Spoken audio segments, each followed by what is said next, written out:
How are you feeling? How long have you been here? 3 months, May 17th. And what brought you? That's difficult to answer.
Eventually resulted in your being here in the hospital.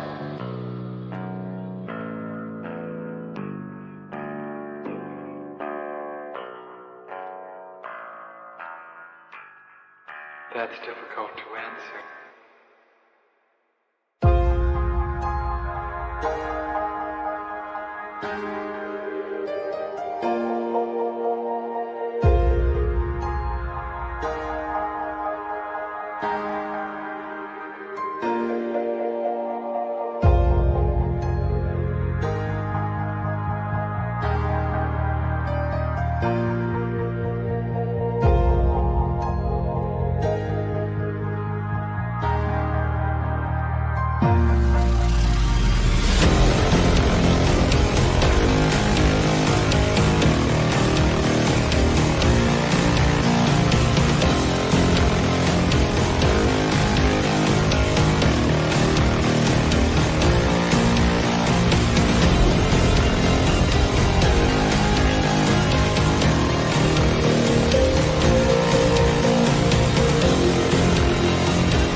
is the end. There's a noise inside my head of crying people facing death. Is this the end? Is this the end?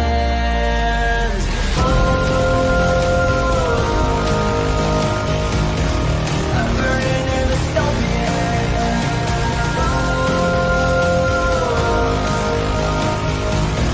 there's no place to hide.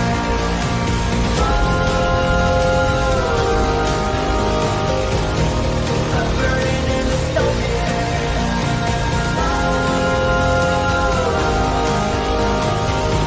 this is the final genocide. What have we done to the world?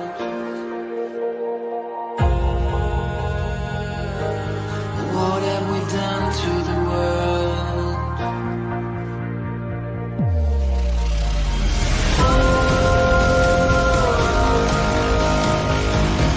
I'm burning in the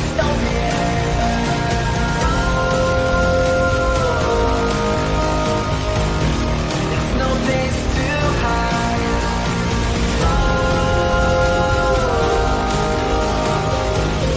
I'm burning in the this is the final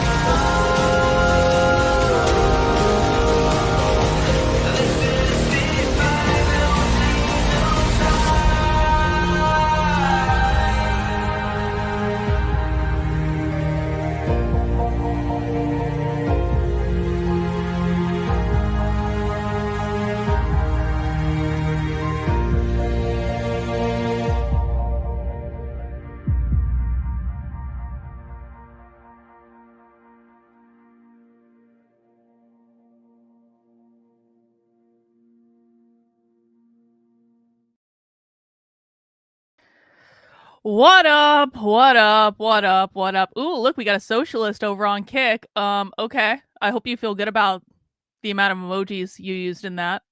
All right. see, this communist is like, I totally just won. I won the internet. I'm like, okay, bro. Hey, whatever, man. Whatever. Yeah, I am making the Jews mad on X. I am. It's true. It's true. I am merely pointing out correctly. Hang on, I'll show you. I'll show you. I am merely pointing out correctly that Israel murdered its own people on October 7th. I'm not making this up. This was in the news. It's you know, anyone who can read can find this information rather easily, actually. And if you go to the media section of my page, you're going to see this an awful lot. But let me just show you. Let me show you the good Jews of Twitter, and you guys can decide who is being ridiculous here. I mean, I personally think it's the Jews of Twitter, but you know, that's just me. Maybe I'm wrong. I'm just a goy. I mean, who knows? So basically, this Jewish shill account on Twitter posted a picture of this guy saying, "Look, he's starving." And I responded in the most responsible way, and I said, maybe Israeli Jews, maybe if you don't want the hostages in Gaza to starve, maybe you shouldn't be starving everyone else in Gaza as a form of collective punishment, because I think most of us can admit that collective punishment is, well, immoral and vile and wrong and a war crime and all of this stuff. And perhaps if Israel and the Jews who shill for Israel on Twitter don't want the hostages to starve, then they shouldn't be starving everyone else. I know, this is crazy talk. It's crazy. And so the Jews on Twitter started to respond to me, and this Jew in particular is just the epitome of what I tend to experience anytime I interact with Jews on Twitter. Now listen, I'm not saying that Jews on Twitter are all Jews. I, by and large, don't have an issue with most Jewish people that I know. I don't really care if people are Jewish. I'm just pointing out that the Jews on Twitter are some of the most toxic, vile people in the world. And it's not because they're Jewish. It's because they are toxic, vile people. And I don't know, maybe it's just a coincidence that almost every Jewish person I interact with on Twitter, with rare exception, we have to be ethically honest here and, maintain some intellectual integrity. With rare exception, almost every Jew I interact with on Twitter, the conversation goes something like this. So I said, if you don't want them to starve, maybe stop starving people in Gaza. Dare to dream.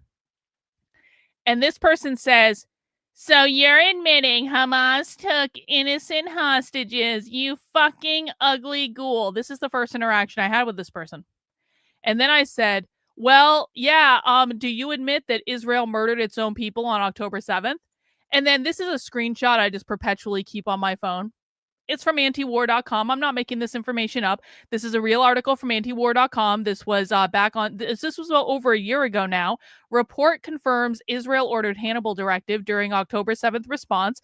A report published by Israeli newspaper Haaretz on Sunday confirmed that Israel's military implemented a secretive procedure known as the Hannibal directive during the response to the October 7th Hamas attacks on southern Israel. The directive allows Israeli forces to prevent Israelis from being taken hostage, even if that means putting their lives in danger. The directive has historically only been applied to soldiers, but it was also used on Israeli civilians during the October 7th response. So I am merely reading what was reported on antiwar.com, which is what was reported in an Israeli newspaper, which says flat out, Israel killed its own civilians on October 7th.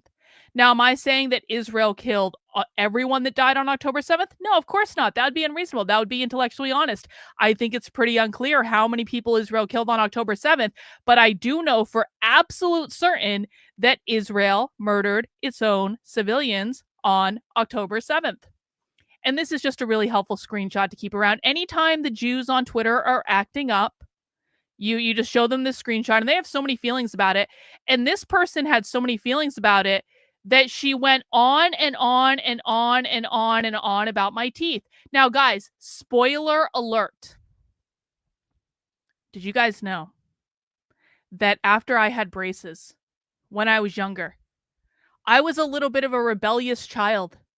And wouldn't you know it, I didn't wear my retainer after having braces. And so, well, my top teeth did actually stay in place after the braces. My bottom teeth did not. My bottom teeth are crooked AF, and that's just the way it goes. And you know what? Am I going to go and fix my bottom teeth? No, because I don't give a fuck.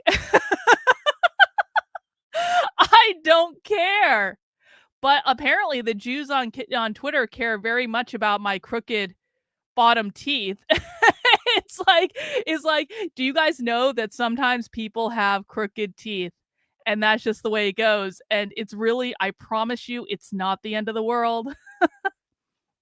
So I kept just posting this screenshot over and over again. And she just kept going back and have some self-respect. You're fat. You're a meth addict, but you're fat. Oh my God. See, here she's criticizing my nose. She took a picture of me to criticize my nose. And I'm like, bitch, you are an Israeli Jew. What does your nose look like? Can you imagine what this would like? You know, her nose is definitely not in the shape of a hook.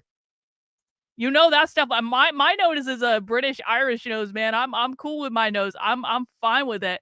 But she thinks posting a picture of my nose. Yeah, exactly. Oh, the irony. Oh, the irony. There's a reason she's using a cartoon photo. I promise you. But this is what they're all like.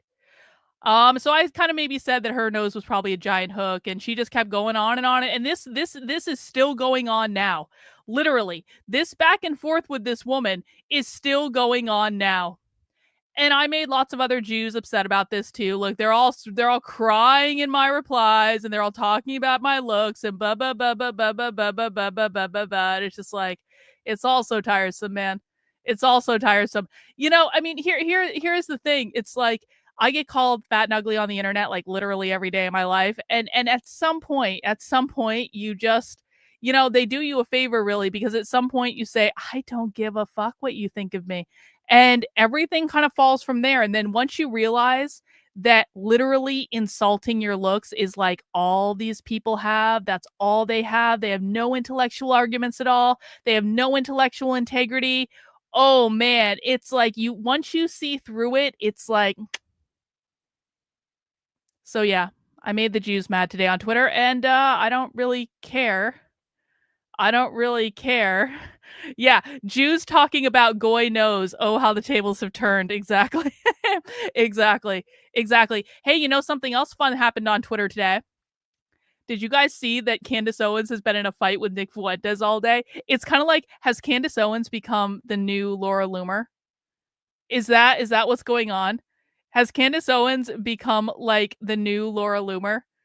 And now like Nick is now finished with Laura Loomer proper. Laura Loomer ate dog food on the internet. Laura Loomer unfollowed me. I could not believe it. I was so upset about it. Not really. I don't really care that much.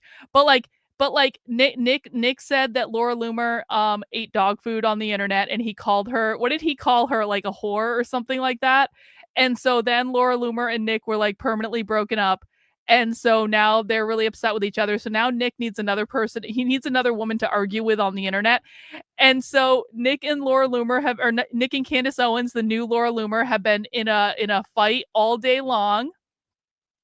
Nick said, "Why is Candace Owens trying to rehabilitate Harvey Weinstein? She flamed out of the Daily Wire for taking a stand against Israel, but now she uses her platform to defend a Democrat pervert with ties to Israeli intelligence." That's so weird. I mean, young Nicholas, he is precocious. He has a point. Why is Candace Owens defending Harvey Weinstein? Like, the whole thing is just really, really, really weird. And I say that as I appreciate some of Candace's content. I do, even though I think Candace Owens herself is a horrible person. I think she's a narcissist, and I don't want anything to do with her. I would never trust this woman. Like, I know the way she threw Nick under the bus. Listen, I may have my issues with the Groypers right now, but a spade is a spade. The way she set Nick up and threw him under the bus, while she's simultaneously defending Harvey Weinstein. Nick stood up for Candace. The Groyper stood up for Candace. They had her back when not that many other people had her back. And she still threw him under the bus. It was unnecessary. It was unnecessary, and it was rude, and it was inconsiderate of Candace. And I feel like Nick now deserves to put Candace in her place because, he earned it. I think Nick was acting in good faith and Candace wasn't. And I can say that regardless of how I feel about the Groypers. I've never actually had beef with Nick directly. I just don't want to deal with the Groypers anymore, which I think is perfectly reasonable. Anyway, Candace responded and she said, "I don't know. Didn't you say I was likely funded by Russia through the Tate brothers? Can't lie. It was definitely Putin that made me tell you that marriage was aspirational. Vladimir hits me up on WhatsApp and asks me to do the most random things." I don't know why Candace is so concerned about Nick. Nick is like 26 years old. He has plenty of time to get married. Like, leave him alone. He's a young man. He'll do it when he's ready. I don't know why we constantly have to be on his ass over this. It just doesn't make sense. And I say that as someone, I've been married for almost 14 years. I'm not opposed to marriage at all. I'm just saying that, Nick is still rather young, and he, leave him alone. So Nick says, "So your answer is, I don't know. I'm not the only one wondering why you would use your platform to rehabilitate a Mossad-connected Democrat pervert. It is a fair question." Candace says, "But just last week I was tagged in a clip of you claiming it was Russia that was backing me. Do you think it's Mossad now? The Israelis say it's Qatar that's funding me, so at this point, I really don't know." Candace is being so stupid about this. I'm sorry. Candace is way in her feelings about this. It's like, again, all she had to do was play nice with Nick. That's it. And she would have had Nick supporting her, and she would have had the Groypers supporting her. Literally all she had to do was not invite Nick onto her show and then spend an hour yelling at him over how he spoke to Dave Smith, which is really none of Candace Owens' business in the first place. Like, all she had to do was play nice. That's it. But no. Everything's got to be drama. She's a black woman, by the way. We can't, we have to have expectations. Candace is both black and a woman. And I say this as someone who's also a woman, but I know that women, I get in my feelings every now and again. Men can get in their feelings too. This is not just a woman only thing. There are men who get in their feelings too. We know some of those men for sure. But I think that you always have to take this in context. Candace is black and a woman. So there are going to be problems, and sometimes she's not going to respond in the most appropriate way because she's in her feelings about it, and she probably still has hormones and stuff like that, like whatever. Candace is constitutionally incapable of being rational, let alone nice. Well, it's just a shame. It's just unnecessary. Yep, postpartum, hormones. Listen, man, hormones are real. The struggle is real. I think we can acknowledge it. So then Nick responded, everyone is wondering why you crashed out on your boss, Ben Shapiro, just so you could rehabilitate a degenerate Zionist like Harvey Weinstein, especially after your little Frankist stunt last year. It's all just a bit suspicious. Hopefully you can reassure us. Thank you. See, Nick is always polite. Even when he's actively being a dick, he's still being polite. Hey, thanks, Drew. Appreciate the super chat. Cheers to you. So then Candace responded, oh, we got to show more. Candace was really in her feelings on this one. I think the best way to handle this is for you to post a clip screaming, I'm a real man again, and refer to me as a bitch a few more times to really prove it, because if a man isn't calling a woman a stupid bitch, is he even really a man? I think not. This is the way forward. Yes, Candace, absolutely correct. 100%. Candace Owens is a stupid bitch. Can we all get around it in the chat? Candace Owens wants us to say that she's a stupid bitch. Yes, 100%. She's giving us permission, guys. I mean, she's only giving men permission technically, but I feel like, just to be fair to everyone, the women in the chat can get in on this too. So now we all have permission to call Candace Owens a stupid bitch. If you've ever wanted to call Candace a stupid bitch, please feel free to express yourself in the chat if you feel so inclined. And if you don't, that's fine too, man. You can say whatever you want. It's a free speech channel here.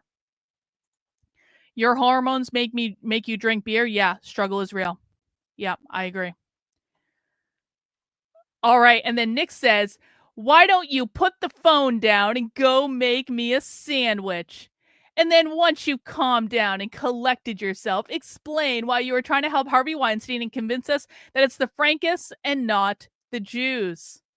So again, Nick, focused, direct, forceful. I appreciate that he told Candace to go make him a sandwich. I think that was pretty funny. And then Candace says, I'm literally shaking right now. How will I ever survive being told to go make a sandwich? You really are setting an example for real men everywhere. I'm trying my best to calm down and collect myself, but I'm a woman, so give me time. I mean, at least Candace has some self-awareness. It's not as though Candace wrote an entire book called Make Me a Sandwich. It's not as though, Nick is not inventing this from nowhere. This is like when Dave Rubin wrote a book called Don't Burn This Book, which was all about, hey guys, can we not censor speech on the internet? And then a couple years after Dave Rubin made a ton of money telling people don't censor other people on the internet, Dave Rubin was then leading the charge to censor anyone who didn't support Israel. It was almost like he never believed what was in the book in the first place. It was almost like it was just all a grift from the very start. It's almost like Dave Rubin is just an unethical, intellectually dishonest grifter who will say whatever Israel wants him to say to make money and maintain his status because he likes money and he likes nice things and stuff like that. And, it's the way it goes. And I think Candace Owens was at one point good friends with Dave Rubin and that whole crowd. So are we really surprised that Candace Owens wrote a book called Make Me a Sandwich, and now she's upset when a man tells her to go make a sandwich? I mean, I don't know. There seems to be a pattern among these type of people. And then Nick responds, take all the time you need. Turkey, provolone, lettuce, tomato, please. No, easy mayo. Thanks, hun. I'm sorry I hurt your feelings, but everyone can see you're totally not a raging bitch. The thing is, I'm just not myself when I'm hungry. That's why I need a sandwich. So, Nick W, Candace L, stupid argument, stupid hill to die on, Candace. It was a stupid hill to die on to set Nick up in the first place. It's like, yeah, I mean, Nick could go to Subway. That's not the Subway you're referring to, but that's okay. Nick just could go to Subway. Maybe Candace doesn't want to do it. Nick can go to Subway, get a sandwich there. I don't know. Thank you, Jenny. A little something for the beer fund. Oh, I will need the beer fund. Tomorrow is Friday, so we will be going to get beer. You believe it's pronounced sandwich? Well, I am from Vermont. We pronounce things funny. So I don't know. Yeah. So can we just all agree? Like, Subway is the best. Subway is actually really good. I used to eat Subway like every day. I actually, you know what? Actually, I used to eat Subway almost every day when I was working at the military school. I used to work in a military school. Fun fact, you guys know this? Back in the day, it was my first job out of college. I worked in a military school. It was a military college in Vermont called Norwich University. And I actually had rank in the Vermont State Militia because I worked at Norwich University, which was kind of weird. But basically the one of the only restaurants in town, because it was a really small town, was a Subway. And so I ended up eating Subway almost every single day. And I actually lost a ton of fucking weight, because it is actually true. You can eat Subway and lose weight if you are eating the right things. You can't eat a meatball sub every day or nothing, although Subway's meatball subs are still some of the best, and you will never change my mind about that. But I was like doing the healthy thing. I was eating like turkey and like all the good stuff, the chicken one, and so I actually love the chicken breast one and all that stuff. I lost a ton of weight when I ate Subway every day. Maybe it was also because I was younger. It's easier to lose weight when you're younger. Anyway, say what you will, but Candace's episode with the USS Liberty attack was very eye-opening. You know, I agree with this. I actually think Candace's USS Liberty episode was very good. And so I 100% agree with that. I also thought the Becoming Brigitte series was very good. I think what I've seen of the Epstein series seems okay. Like, I think Candace does produce good content. I just think Candace is a raging bitch. And I think she's a narcissist, and I think I don't trust her. Been crazy, busy supporting capitalism, missed the lessons. Also, age, sex, location. Oh my God. Are we going old school chat vibe now? Age, sex, location. Wow, Southpod. Well, glad to have you back. Good to see ya. Good to see you. You guys can feel free to answer age, sex, location if you feel like it. So I found a rather interesting thing to watch today. We were originally going to watch something about reproductive justice today, or I had another kind of like organizing call that I was going to watch. I have a recording of it. But then, you know, you log into YouTube and you get your recommendations. And the thing at the very top of the recommendation list for me today was from Pluto Press, which is a socialist book publishing company. And it's called Fascist Yoga. What the fuck is that? What is that? Fascist yoga? Are you serious? What is that? And so I was like, you know what? There's no other choice. There's no other choice. We have to watch this. And we have to find out what this is. And actually, I got kind of excited when I read the description for it. This is actually a book title. It's called Fascist Yoga. We are joined on the podcast by Stuart Home, author of Fascist Yoga, Grifters, Occultists, White Supremacists, and the New Order in Wellness. What's this about? Stuart is in conversation with Pluto's Patrick. Patrick is a veteran of the book trade who helped establish AK Press, blah, blah, blah, blah, blah. In this episode, they talk about rock against racism, the National Front, the punk scene in the 70s and the 80s. You guys know how I love to learn about the punk scene in the 70s and 80s from Queer Marxists, because that's really where queer was born, the punk scene in the 70s and the 80s, as well as the theoretical explanations of anarchism and fascism present in some of Stuart's early novels. They also discuss the origins and psychology of fascism and the way fascist thinking and white supremacism infiltrate the yoga and wellness industries. Yoga is fascist. Yoga is fascist. You know, I mean, here's the thing. Not all punk was about Marxism. There were neo-Nazi movements in the punk movement. So like, don't think that all punk is about Marxism. There is a Marxist anarcho-communist subculture within the punk community. That's where queer came out of. But there are also non-queer people in the punk movement. Don't ruin all music just because some people used it badly. There's an entire skinhead culture in the punk. Like, you know, come on. Everyone has a place in punk, okay? Just because some people bastardized it. Oh, I'm a terrorist? Oh, look, this guy on Twitter is calling me a Nazi and saying I'm a terrorist. How am I a terrorist? Tell me, how am I a terrorist? I'm literally watching a socialist video on the internet. How am I committing an act of terror? How is this terrorism? I mean, I may make some people angry, but I dare say that watching a video on the internet, good sir, is pretty far away from terrorism. I support Hamas. Do I? Where have I ever said I support Hamas? How do you have a quote on that? When have I ever said I support Hamas? Of course, there'll be no answers. The Jews are in their feelings again on Twitter. The Jews are in their, you commented on the video Hamas released today of a hostage. No, I didn't. I commented on a screenshot. And I correctly pointed out, Jew, that if Yeah, I correctly pointed out that perhaps you idiots shouldn't be starving people in Gaza. Oh, what? Oh, the humanity! It is terrorism to say that Israel shouldn't be starving people in Gaza! Terrorism! Terrorism! Yes, I admit it. I admit it. You idiots shouldn't be starving people in Gaza. And you shouldn't be running around calling people terrorists for expressing an opinion. And if you don't want to be here, bro, if you really think I'm that dangerous of a terrorist, you can just leave. Go somewhere else on the internet. It's really that easy. I know we're everyone is anti-Semitic today. You call me a Jew. Well, is it? I'm sorry. Is it anti-Semitic to point out when someone is Jewish now? Is that how we? Is it? You called me a Jew and therefore you are a Nazi. You're Jewish, right?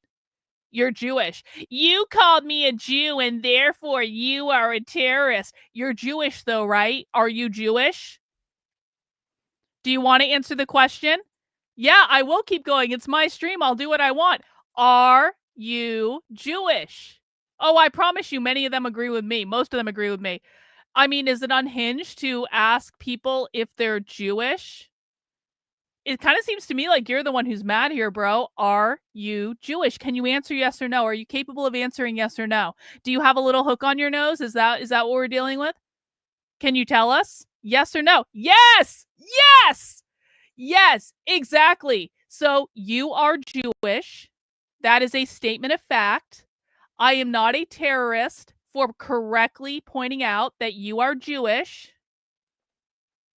I dare say I don't think I'm a Nazi either for correctly stating a fact that you are Jewish. See, it's still going on. You are a Nazi. You called me a Jew, and even though I am Jewish, you are a Nazi. See, this is what you can expect, guys. This is what you can expect. This is the behavior of the Jews on Twitter. I don't know. Why aren't you more proud of being Jewish? Can you explain this to us? Why aren't you actually proud of being Jewish? Why do you want to hide from everyone that you're Jewish? Why do you freak out and call someone Nazi if they point out the simple fact that you are Jewish? Yeah, hey, Rufus, can you make us all bagels while you're here? Like, I mean, you should do us some good. You should actually contribute productively. Can you go make us some bagels with lox, please? We would appreciate that. That would be very nice. We would appreciate it. Yep. We love bagels here. Jews are welcome on the channel as long as they bring us bagels. That's it. As long as they bring us bagels, we don't mind if Jews are here. Yeah, we do. I was actually, you know what, Reagan? I was actually thinking about this earlier. We do need to do Call of Jews sometime. We need to play with that phone call thing that allows us to call people in Israel. Yeah, I think we should definitely do that. That like nothing wrong. Oh, Joseph is over there now. Joseph's got to be causing trouble on X. Joseph has got the X chat locked down. Okay, Joseph, I'm leaving the X chat to you. Can you take care of this little situation, please? I'm delegating to you, Joseph. Joseph is now in charge over on X. He took initiative. He went over there instead of staying here. Apparently, Rufus ran out of lox and cream cheese in the community kitchen, and now he's pissed because no one is taking responsibility for restocking. Yeah, it's a bitch of it, isn't it? It's like, if you live on one of the kibbutzes, you never know what food you're going to get, and other people are in charge of that, and basically communists and stuff like that, and Rufus, I bet you don't even care that Israel murdered their own people on October 7th. We were just talking about this earlier. I'm glad you're here. I bet you don't even care that Israel murdered their own people on October 7th. Why don't you guys ever cry for the Jews that died on October 7th because Israel murdered them? Why don't you guys ever celebrate those people? It seems really anti-Semitic, Rufus, if I'm being honest about it. It seems really anti-Semitic for you guys not to give a shit that Israel murdered its own people on October 7th. But you know what, bro? We really have to move on. I don't think I'm a Nazi for reading a newspaper article. I don't think I'm a Nazi. This is an Israeli newspaper, Rufus. This is a newspaper published by Jews. The newspaper is published by Jews. The people in the Israeli Defense Force are Jews. Like, I don't think I'm anti-Semitic for correctly stating a fact that people in the IDF said that Israel murdered its own people on October 7th. It's very, very clear. Anyone can look this up. It's on antiwar.com. I'm sure it's many other places too. But Rufus, we really do have to move on now because Jewish whining in my chat is not actually the most important thing to me. You know what the most important thing to me right now? Fascist yoga. Fascist yoga. And if I really am the neo-Nazi that the Jew in my X chat seems to think I am, then I definitely need to learn how to do fascist yoga. I used to do yoga every day. I even have a yoga tattoo. I used to do yoga every day. And maybe now that I know that yoga is fascist, maybe now I can get back into yoga. I had no idea. I thought yoga had gone woke. I thought all of New Age had gone woke, all the woo-woo stuff that I used to do, all the retreats and things. I thought they'd all gone woke and very leftist. No, now I find out they're all fascist. This could be like a new relationship between me and yoga. Okay, I'm getting older. Let's be honest. I could use some stretching. Probably strengthen up my back a little bit, make it hurt a little less. So this could be the dawn of a new day. And this is where we're going to concentrate for the rest of the stream. We will be watching this video about fascist yoga. I do want to just remind you guys, please head over to my Substack. Make sure you're subscribed. That is Karlyn, Karlyn .substack.com. Guys, do you know I discovered how to use TikTok? Now, I don't really care about TikTok as an app itself, but I do like this green screen feature on TikTok where I can like have things behind me in a video and make a quick video about that thing and point that out. And so I've started making these clips where I'm explaining things with stuff in the background, and I'm very excited about these clips. And I've been posting these short clips over on Substack, and I actually am posting them on TikTok. I have like 3 different TikTok accounts because I always forget which one was actually mine. So you guys can just find the one that has the newest videos and follow me on that one. But I'm really excited about this because I get to make videos where I get to have evidence on the screen and point stuff out. And so it's like, these are kind of like the quick videos that people have been asking for a while. And I'm like, who would have thunk it? TikTok was the answer all along. So if you want to get those videos right in your inbox, you could go on TikTok. But, you know, honestly, TikTok is kind of a land of really stupid people. Here's what I've learned. Here's what I've learned in like the 2 days that I've been posting videos actively on TikTok. There are a lot of fucking stupid people on there, and I'm just not going to read the comments. There are so many dumb people on TikTok.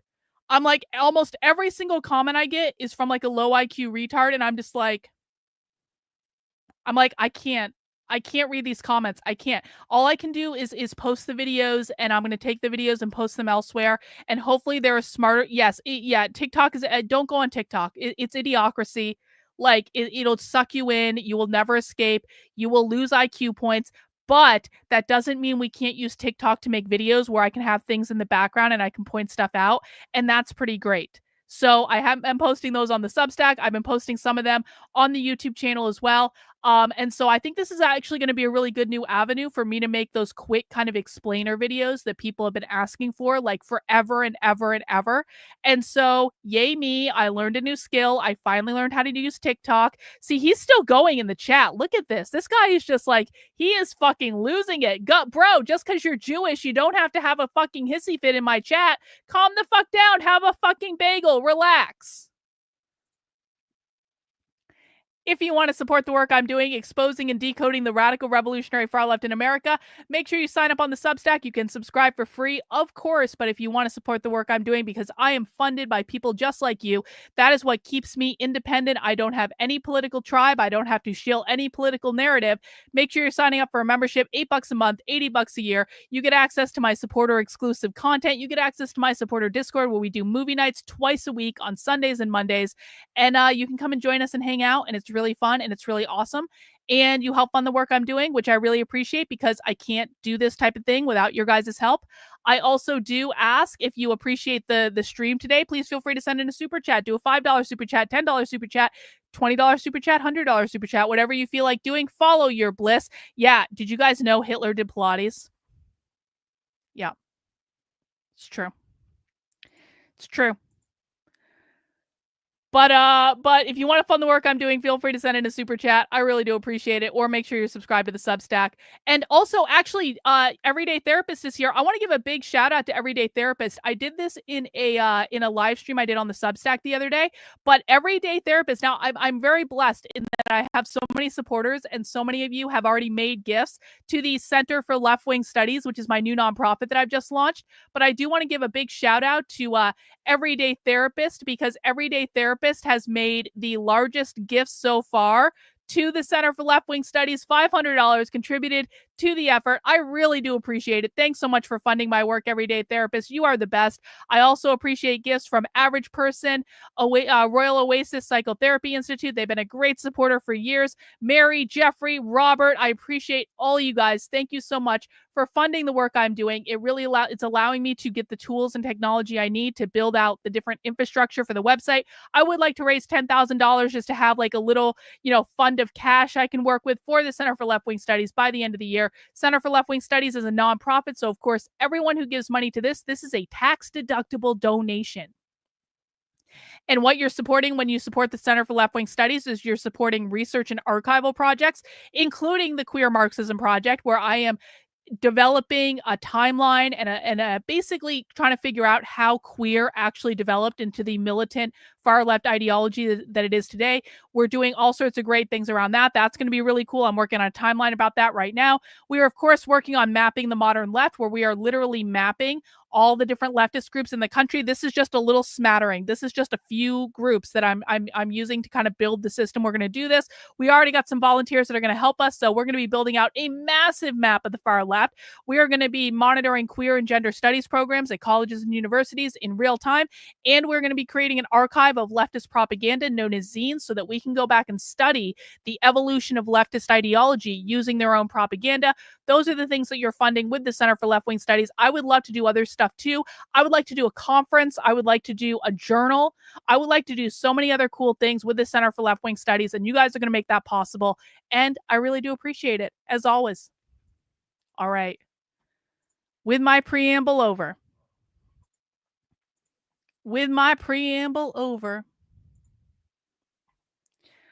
going to watch some fascist yoga. Are you guys ready to watch some fascist yoga?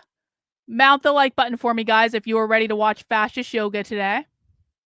We are going to learn what this is. Everyone, make sure you mount the like button. I'm back in the YouTube shadow ban, so we all have to work together. Oh, there it goes. Guys, make sure you subscribe to the channel. I stream Monday through Friday at 5 p.m. Eastern Time. We do Socialism Saturdays on Saturdays at 6 p.m. And we still have the Jew kind of like, bro, you can leave. You don't have to be here. Why are you still arguing? Is this like a Jewish thing where you guys can't shut the fuck up and just go away? This is why you annoy people. You understand you're creating more anti-Semitism with your behavior right now. My chat is significantly more anti-Semitic than they were earlier, and it's all your fault. All right. Yeah, the PDL, the Pro Defamation League. Yeah. Yep. All right, guys, we're going to be watching fascist yoga. Let's get this party started. Hello, and welcome to Radicals in Conversation, the monthly podcast from Pluto Press, one of the world's leading independent radical publishers. I'm your host, Chris Brown. In July, Pluto published the new book, Fascist Yoga, Grifters, Occultists, White Supremacists, and the New Order in Wellness by Stuart Home. Stuart is a legend of counterculture. He is an artist, filmmaker, pamphleteer, activist, and historian, as well as the author of countless pulp fictions, including, most recently, Art School Orgy and She's My Witch. His new book exposes the weird and disturbing history of the cult of yoga, a landscape that, when one scratches beneath the surface, is full of anti-empiricism, occult delusions, and fascist conspiratorialism. It's my pleasure to bring you something a little bit different on the podcast today. Listen, Rufus. Just like the gas chambers at Auschwitz, we have a wooden door on the chat on X, right? And so the wooden door, bro, you can just open the wooden door. The wooden door is not airtight. It doesn't actually keep you in. So, I mean, you can avail yourself of the wooden door that we have on the X chat, and literally you can just go. You can just go. It's really not that hard, bro. If you don't want to be here, if we're such all raging, anti-Semitic, neo-Nazi terrorists, just walk right out the wooden door. A conversation between Stuart Home and my esteemed colleague, Patrick Hughes. Patrick is a veteran of the book trade. He helped establish AK Press in the US in the early 90s, and he has published and engaged with Stuart's work for more than 30 years. In this episode, they talk about Rock Against Racism, the National Front, and the punk scene of the 1970s and 80s, as well as the theoretical explorations of anarchism and fascism that are present in some of Stewart's early novels.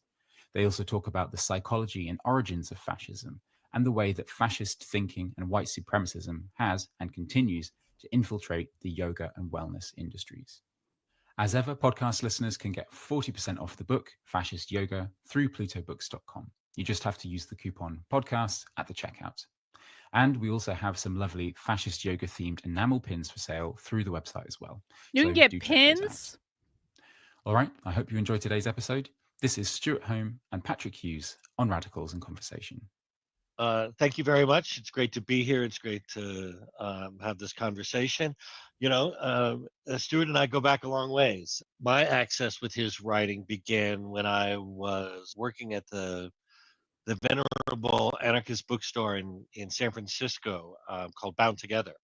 And we were trading, you know, back and forth. So we were getting a lot of underground press from the UK in different places. And I came across his book called Assault on Culture, which I think was published by Aporia Press in like 1988. And it was this, what really was exciting for me is, you know, as you develop like an understanding of like radical history, it was the first book that kind of took, for say something like the history and development of several post-war avant-garde art and political movements that sort of challenged the way history was perceived. And for me, I took a lot of it out of like interest in situationists and situationism that you spoke about there. And it was just a great lens. And it's really kind of been a way that I sort of view a lot of areas and just using that lens. So I'm very grateful for that. So we fast forward a bunch of years, and I was eventually the coordinator of Bound Together, which was I was kind of doing the finances for the store and a lot of the book buying. And so by 1993, I'd been doing a lot of trading back and forth with Ramsey Kannan of AK Press, that was still based in Stirling, and then Edinburgh, Scotland. And he fell in love with burritos in San Francisco. Who doesn't And fall in love decided with burritos? I was Burritos ripe are for amazing. recruitment to start the AK Press in the U.S. And so we began that in like the spring of 1993. And at that time, there were two books. One was called No Pity, which was a collection of short stories, which I think I came out in 93. And then the other one was Red London. And these were literally in my long, almost 4-decade career in the book business. These were literally the first books I had ever written a press release for, and was like hand selling out there. So it was really great to be involved in that. Those novels were also activating sort of these sort of like this sort of pulp and cult novels, and were very evocative of Richard Allen and also, you know, James Moffat and the Suede Head, the Skinhead, and my favorite, Skinhead Girls novel. And so an opportunity arose where I guess, Stuart, you were in New York and you sent us a note that you were in the States. And I was like, well, why don't you come over to the West Coast and we'll go on tour? So in 1995, Stuart and a great dissident and wonderful author named Peter Plate and I traveled from one end of the West Coast to the other. I mean, I think we started down in San Diego and ended up in Vancouver. And so that was a really great introduction for AK Press on the West Coast, but also kind of interacting with Stuart's fan base, which, you know, doing these Richard Allen novels, there was a lot of baby skinheads, we call them, that would come to his events. And one of my favorite interactions is we were in Portland, and it was a huge show because we had a bunch of other writers, but all the baby skinheads, you know, the suede heads, not like the fascist skinheads, but all the suede heads, you know, the rude boys would come up and ask Stuart for acknowledgement of their approach to skinhead wear, which was the Ben Sherman shirts, the right types of Levi's, the braces, you know, the Doc Marten boots or whatnot. And they really wanted, you know, an actual authentic Londoner to tell and they were doing it right. No, they were doing it wrong. Their Fred Perry's weren't buttoned up. Terrible. I know, but that was the most hilarious thing is seeing, Stewart just going through the line of these young, hopeful lads and telling them that everything they knew about skinhead fashion was wrong. And I'll never, they were crushed.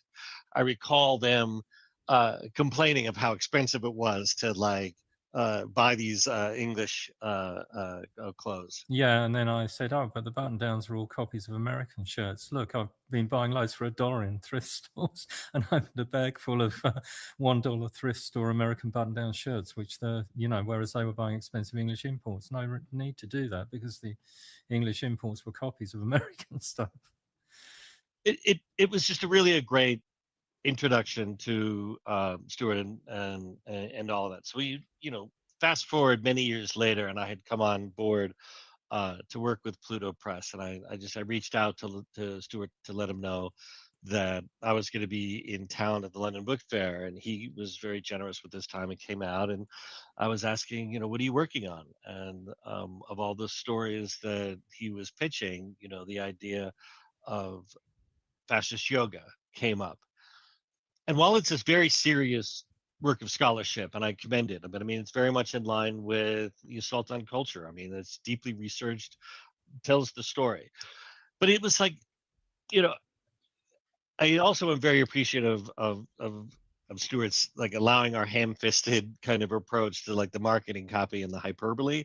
I mean, while it is a serious book, we wanted to challenge people to get them to buy it, and I'm really appreciative of the response that we're getting. So, my interest for acquiring it for the press is really sparked by a connection between fascism and anarchism that I remember from those early novels, which included Defiant Pose, No Pity, Red London, and Blowjob. But so I'm kind of interested in our conversation today of kind of exploring your definition of fascism and how it evolved from theory and practice in the 20th and 21st century. So I guess my first question, because we both come out of the punk milieu, your introduction was way much earlier than mine. I mean, years ahead of me in the punk rock scene. You're giving my age away. I'm afraid I just had to do that. But do you identify as an anti-fascist? Yeah. I mean, it's goes back a long way. When Rock Against Racism happened in the UK, an anti-Nazi league, I was there, both of the small gigs, Hackney Town Hall, Brixton Town Hall, wherever, or, at the big rallies in Victoria Park in Hackney with X-Ray Specs and Steel Pulse, who were great, and the Clash, who weren't so great. I always thought they were a bit overhyped on how good they were as a live band. But Jimmy Percy from Sham 69 came on with the Clash at the end and saved the day. As Jimmy would. No, I'm kidding. A man now with a sex offence conviction, although I did used to go and see Sham back in the day, but I now claim only to see the support band Menace from Islington. But yeah, no, I mean, I identified with all that stuff. And it's funny because when I was waiting to get into the office here, across the road is the Lyceum Ballroom across the Strand from Somerset House. And 78, 79, I used to go there very many Sundays because I'd have a punk multi-bill gig on. And, I was standing there looking at it thinking, I remember the first time people who were my mates rather than idiots at school told me they joined the National Front. And these were kids from Paddington in West London who I'd met going to Ants gigs when the Ants were playing smaller venues in the Lyceum. And they'd become really good friends. And we were walking up the steps and going into the venue, and they're telling me they joined the National Front. And I'm like, what are you doing here? And we're here to see the Ants. Well, how come you want to see the Ants if you're a fash? Because, the drummer's half black and half Jewish and the singer's partly Romany. Oh, we came to see the support band. And that was the last time I talked to him. I just walked off and went into the gig and never spoke to him again. But, you're kind of forced to deal with it because people, get drawn in. And so, yeah, that was the kind. Can I say this? Every smart writer self-publishes their books.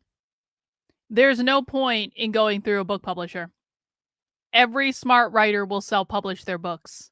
You will make more money selling, quite frankly, less books if you just self-publish them, because you're going to be doing all the work yourself anyway. And I say this as someone who's had 2 different books published by 2 kind of like big time New York publishers. They don't do shit. They don't do shit to help you. They edit the book. The editing of the book is probably the best thing that they do to help you make sure like it's all copyright like edited and stuff like that. But literally every smart author today will self-publish their books. There is no reason to go through a book publisher. You have so much more control. Like when you go through a traditional book publisher, you have to wait 12 to 18 months between when you turn in your manuscript and when the book actually gets published. I can literally finish a book today and have it on Amazon tomorrow now. So self-publishing is a gift. We should not be shitting on people who self-publish their books because it is like the best thing that's ever happened. And the book publishing industry should die because they're old and they're antiquated and they can't keep up and it takes too long and it's too gatekept and all that stuff. Kind of early stuff, and then other people I'd known from the punk scene, bands and things like Crisis, who I used to go and see a lot. They their bass player joined the National Front, and then got it.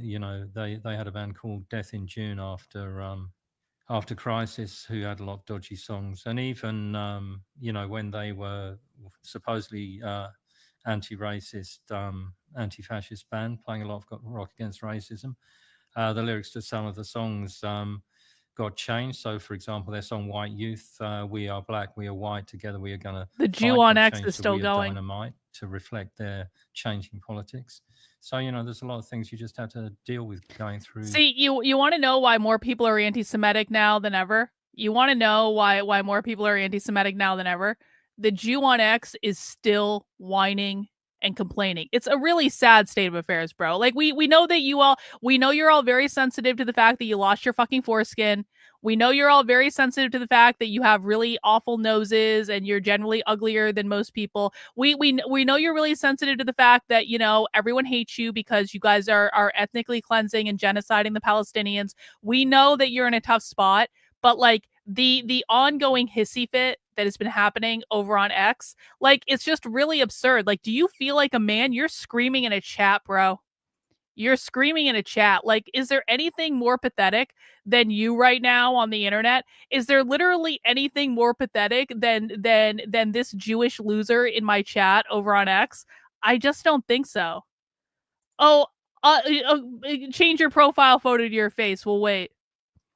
Show us your hook nose, bro. Change your profile photo to your face. We'll wait.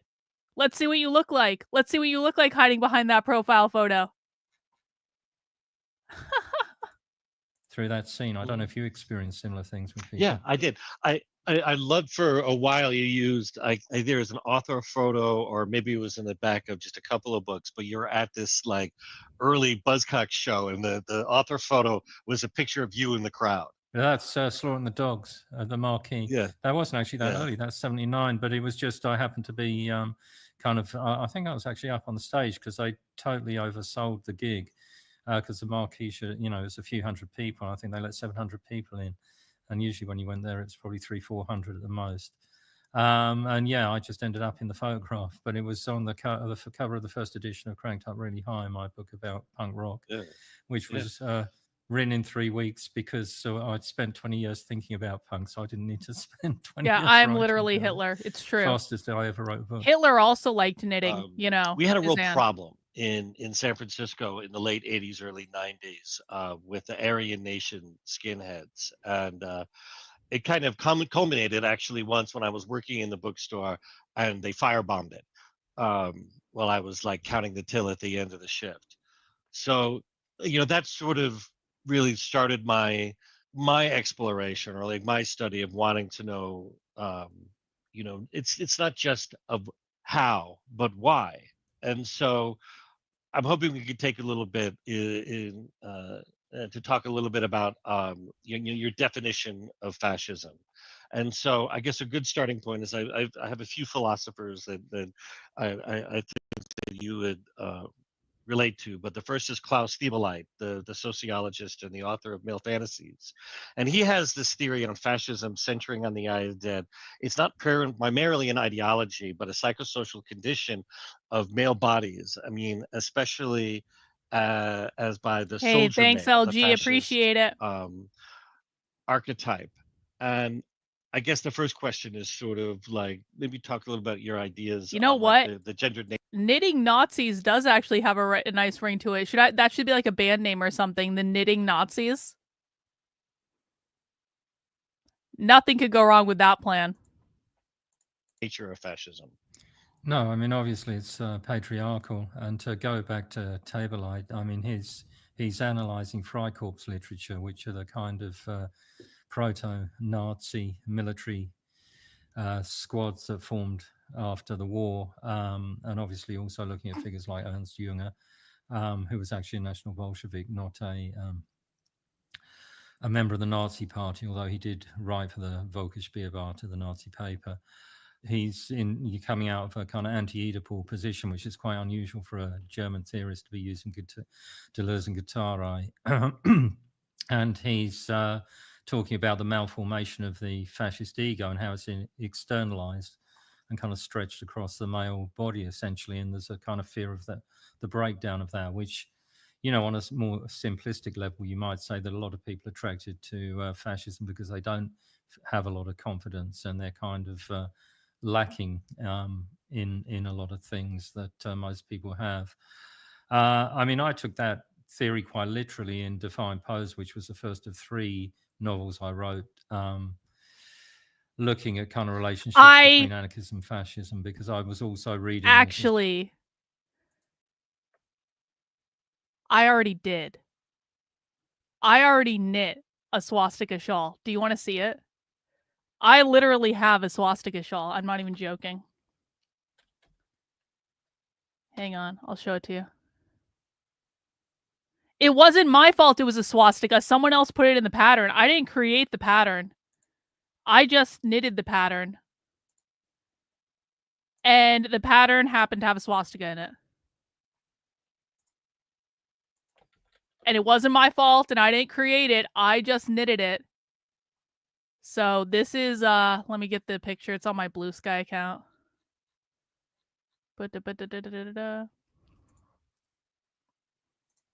This is the swastika shawl. It's in green. I didn't write this pattern. I just knitted the pattern. It wasn't a swastika until someone freaked out about it. And then all of a sudden, everyone saw a swastika. And I know it's hard to see, but it's in the lightest color. It's right in the middle. It's a great shawl. Love this shawl. It has a swastika in the middle of it. Not my fault. I just followed. That's exactly right, Allah. I just followed orders. That's exactly right. So yeah, I have actually knit a swastika shawl before, but it wasn't my fault. I didn't do it. I didn't do anything wrong. I just followed orders.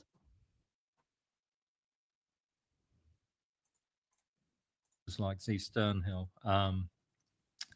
who suggested that fascism was kind of created in France in 1913 from a kind of convergence of monarchist and Proudhonian, Proudhon obviously being the famous French anarchist, and kind of Sorelian currents, which I found quite interesting as well. So I wanted to use that within fiction because it felt fiction was a space where I wasn't sure where I wanted to go theoretically with those ideas. That fiction, you could kind of play with the ideas and not necessarily have to work your way through them to the same degree as you would as if you were writing a theoretical text. I mean, that was quite misunderstood by some critics. So they found some of the characters who were ostensibly anarchists, and I never identified as an anarchist myself. Politically, the kind of key group that I'd gone to was London Workers' Group, which was an ultra-leftist group, not an anarchist group, which I first went to in 1979. And they were much more interested in trying to combine the best of left communism in the form of, say, councilism, of which the Situationists would be an example, but not the only example, and Bordegism, all You the want me to nip currents you a lampshade? Maybe I criticised will. by left-wing Musican. communism and infantile disorder. Maybe I will. But the anarchist characters, I took elements of Tableite's description of fear of breaking boundaries, fear of breakdown, and applied that very explicitly to the characters. And because people misread me as identifying with the anarchist characters in the book, who were painted in a somewhat fascistic way, I got accused of being a next door neighbor to a brown shirt. Literally an editor from a big publishing house had heard what a fantastic writer I was, asked to see a manuscript, and then wrote back saying, "No, you're a brown shirt." Thiebaud talks about like the violent misogyny and the projection of like the fear of loss onto they're the enemies of these particular damaged individuals and onto women. Did you find that when you used that much violence in those early novels as kind of echoing that, and how was the response? I mean, the response was varied. I started with a short story where I wasn't so explicitly using Tableite as in the first novel to do that, called Anarchist. And that, got an amazing reception from a lot of anarchists. They really liked it because maybe they liked reading about themselves. And that, again, I was combining other things. There were always different elements going on within the book. So I'd reread a lot of youth culture fiction that I'd read at school. So that this is precisely the Skinhead, the Suede Head, but also Hell's Angels books. And in fact, that story was more modeled on a Hell's Angels book called Chopper by Peter Cave, which is about a rivalry between the president of a Hell's Angels chapter and his lieutenant, who thinks that the president is watering down the original outrageous aims of the Hell's Angels because he wants to settle down with his mama or his woman. So I applied that to anarchism. And of course, because anarchists aren't supposed to have leaders, you've got an immediate basis for humor within the book. So when the lieutenant starts thinking that the leader is watering down the aims of anarchism, he has to kind of cut the thought because anarchists don't have leaders. So yeah, it was mixing up those pulp elements. But if you look at the those authors, they were mainly published by a publishing company called New English Library.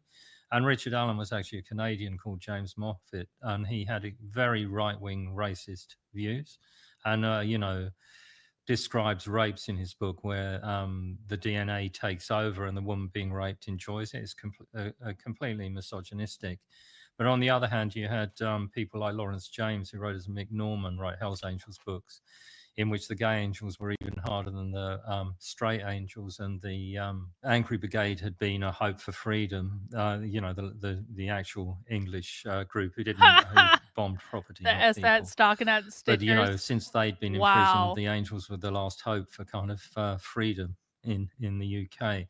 And he had actually edited all the early Richard Allen, James Moffat's youth culture books, but had stopped because he got so angry about the racism within the books. I mean, I tracked him down years later and interviewed him. Sadly, he's been dead for more than 20 years now, but it was an attempt to mix up those kind of things. So Tableite was one element within that, but not the only element. And I wasn't trying to produce as theoretical a text as Tableite. But the reaction was horror on some people's part and a huge amusement on other people's part. The audience was quite divided. A lot of people's perception of fascism is really coming out of economic crises of like the late 19th century, early 20th, or whatnot. But Wilhelm Reich, in his mass psychology of fascism, talks about it as a psychopathology and what he calls like an irrational character structure. Was that something you had in mind with building some of the characters you wrote about? I had read Reich, but I hadn't read him for a long time. And obviously I had Tableite because his 2 volumes of male fantasies are quite long and were quite cult-like around Compendium Bookshop at that time. So I was I think you can see a lineage there, but I was much more drawing on the more recent writers and more probably interested in some of those currents that fed into postmodernism than going back to Reich. I mean, subsequent to writing the books, one of the interesting essays on fascism that came out was the is it called Fascism, the Umberto Eco essay? You know, this essay where he says fascism could take many different forms. He says it will have one of the following elements. There's about 14 elements. So, you know, it could be authoritarian. It's quite likely to be backward looking and traditionalist, but doesn't necessarily have to be so, you know. And he takes all these examples, particularly from Italian fascism, of how fascism can be contradictory, but it's about combining certain elements so that you can have forms of fascism that share the same elements, but also forms of fascism that don't share any of the same elements, because there are various contradictory elements that fascism picks up on. I don't know how much I'd want to make it about a pathological response to society, but there's certainly elements of that there in the novels I wrote. Mm-hmm. So Reich identifies something he calls like organized mysticism, the belief that supernatural authority and the denial of rational inquiry as a psychological foundation of fascist movements.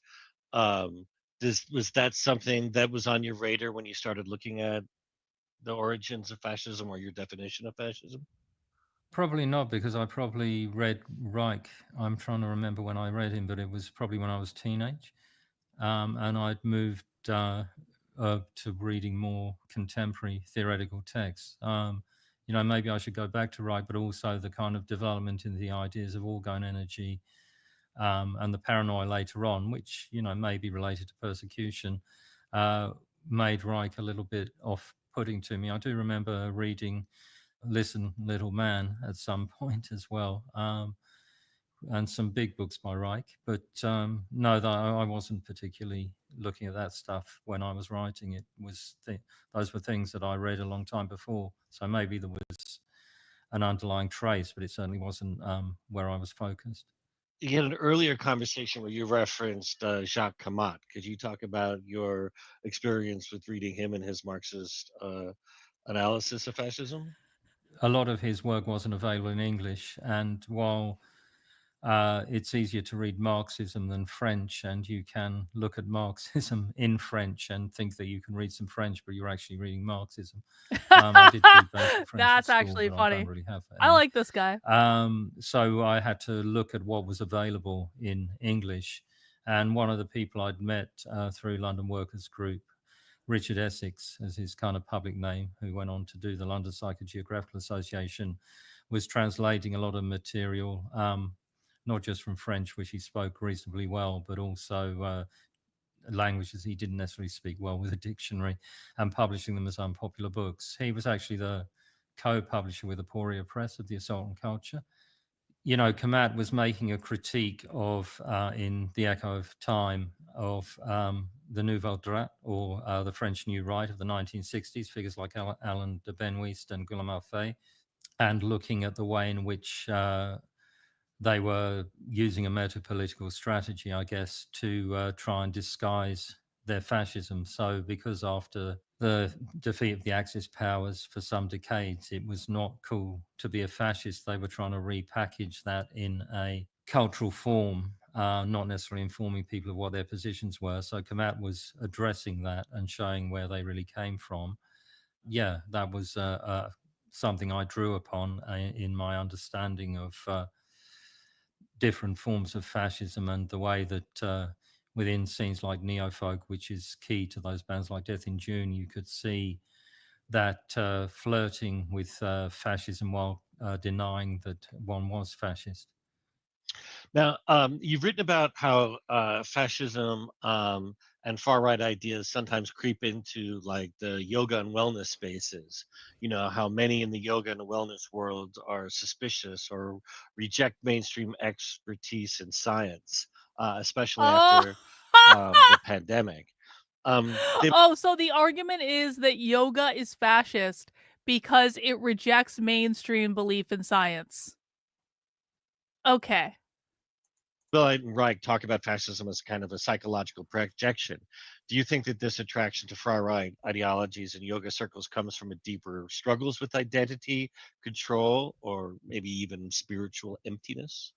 Yeah, it probably does. I think one of the Okay. problems with when you criticize yoga is that I people wait, I have to get a clip of this. I'm sorry. This is fucking hilarious.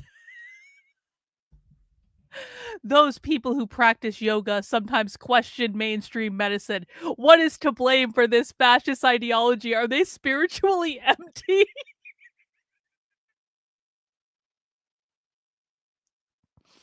Okay. Okay. I gotta get a clip of this. I have to. This is just too good. Hang on.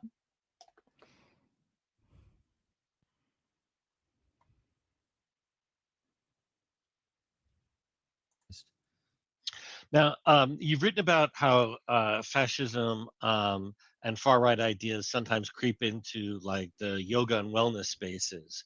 You know, how many in the yoga and wellness world are suspicious or reject mainstream expertise in science, especially after the pandemic. Daylight and Reich talk about fascism as kind of a psychological projection. Do you think that this attraction to far right ideologies and yoga circles comes from a deeper struggles with identity, control, or maybe even spiritual emptiness? Yeah, it probably does. I think one of the problems with when you criticize yoga is that people identify as yogis in a way that the average guy in the gym who does weight training doesn't identify as a weight trainer, so that they don't feel their entire identity threatened if you criticize their bench press or deadlift or something, or suggest that maybe uh, running is a superior form of exercise, that they can cope with it. They may not agree, but I think yoga attracts a kind of cult-like element, which is the relationship between the instructors and the students is extremely hierarchical, and people come to identify themselves with the practice in a way that they don't with other forms of sport and exercise. On the whole, I mean, so you do see some of the same problems with, say, martial arts clubs and forms of martial art, and also yoga's claim to greatness is that it's a throwback to a world that was more natural, because it's supposedly, according to the claims of some of the teachers, thousands of years old, even 5,000 years old. So I do think that there is a kind of an identification that leads people to feel very threatened when you criticize what they're doing. Although, to be honest, because we have social media now, and I'm quite contactable by a lot of people, I've been surprised by the number of yoga teachers, and probably more teachers than practitioners, but also practitioners who've actually contacted me and say, it's fantastic that I'm talking about this. And even if they don't agree with all of it, they do. All right, that's enough of a clip. That's enough of a clip. Hang on. Hang on. Give me 1 second here. I just want to put this clip on Twitter. Let me do this in real time so it gets done, so I can just get it over with. I just need to make this clip real quick. Guys, while I'm making this clip, please feel free to mount the like button for me, if you would be so kind. I'm just making sure it saves. All right, hang on. Hang on. Clip almost done. I just got to edit a couple things, and I'm going to get up on Twitter. So yoga is fascist because people who practice yoga don't believe in traditional medicine, and people who practice yoga don't like being told that running is a superior exercise to yoga. And so because they don't like being told that running is a superior exercise, yoga creates a hierarchy and is therefore fascist. That's fucking awesome.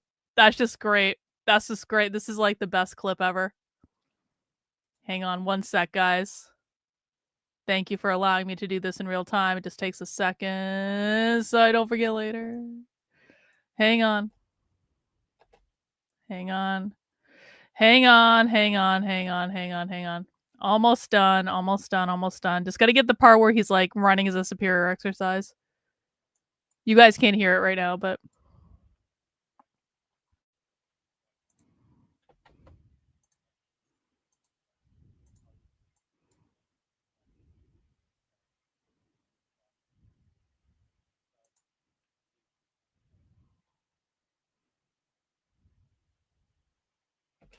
Okay, hang on. Almost there. Just putting my watermark on it because I have to put a watermark on it because if I don't, some asshole conservative will steal my clip. All right. Yoga is fascist, is exporting now. I'm going to get that on Twitter in a second. All right. Thank you guys for allowing me to make that clip. Let's continue. Actually recognize there is a problem. And they're not taking it as a personal attack on them. Your book explores the occult and mystical roots of modern yoga, which sometimes overlaps with the esoteric fascist ideas of the early 20th century. We were speaking about those Wait, it just got better. Philosophers and whatnot, and so there's this mystical element. Yeah. And so how does that square against sort of like with Abel and Reich would sort of place it as sort of disordered individuals, disordered alienated males, Yes. rather than the economic circumstances? So what they're basically saying is anything that makes you feel superior to someone else creates a hierarchy and is therefore fascist. So if you think that yoga is better than running, you're a fascist. Also, if you think that running is better than yoga, you are also a fascist. Anything that creates a hierarchy is fascism. And yoga is of the occult. Hitler was also of the occult, and therefore yoga is fascist. Stance. And then, Kamat talks about it in the sense of it was the failure of the socialist and communist revolutions to, move society along. Yeah. And I'm wondering where you place the kind of the mystical side, because I know your research also includes, you talk about Crowley, the Golden Dawn, and some not Crowley. the con artists and charlatans that were involved in England in the early part of the 20th century. And so I was just sort of trying to add a dimension in there on the mysticism that you talk extensively at the earlier parts of the book. Yeah, well, I think it becomes a collective delusion.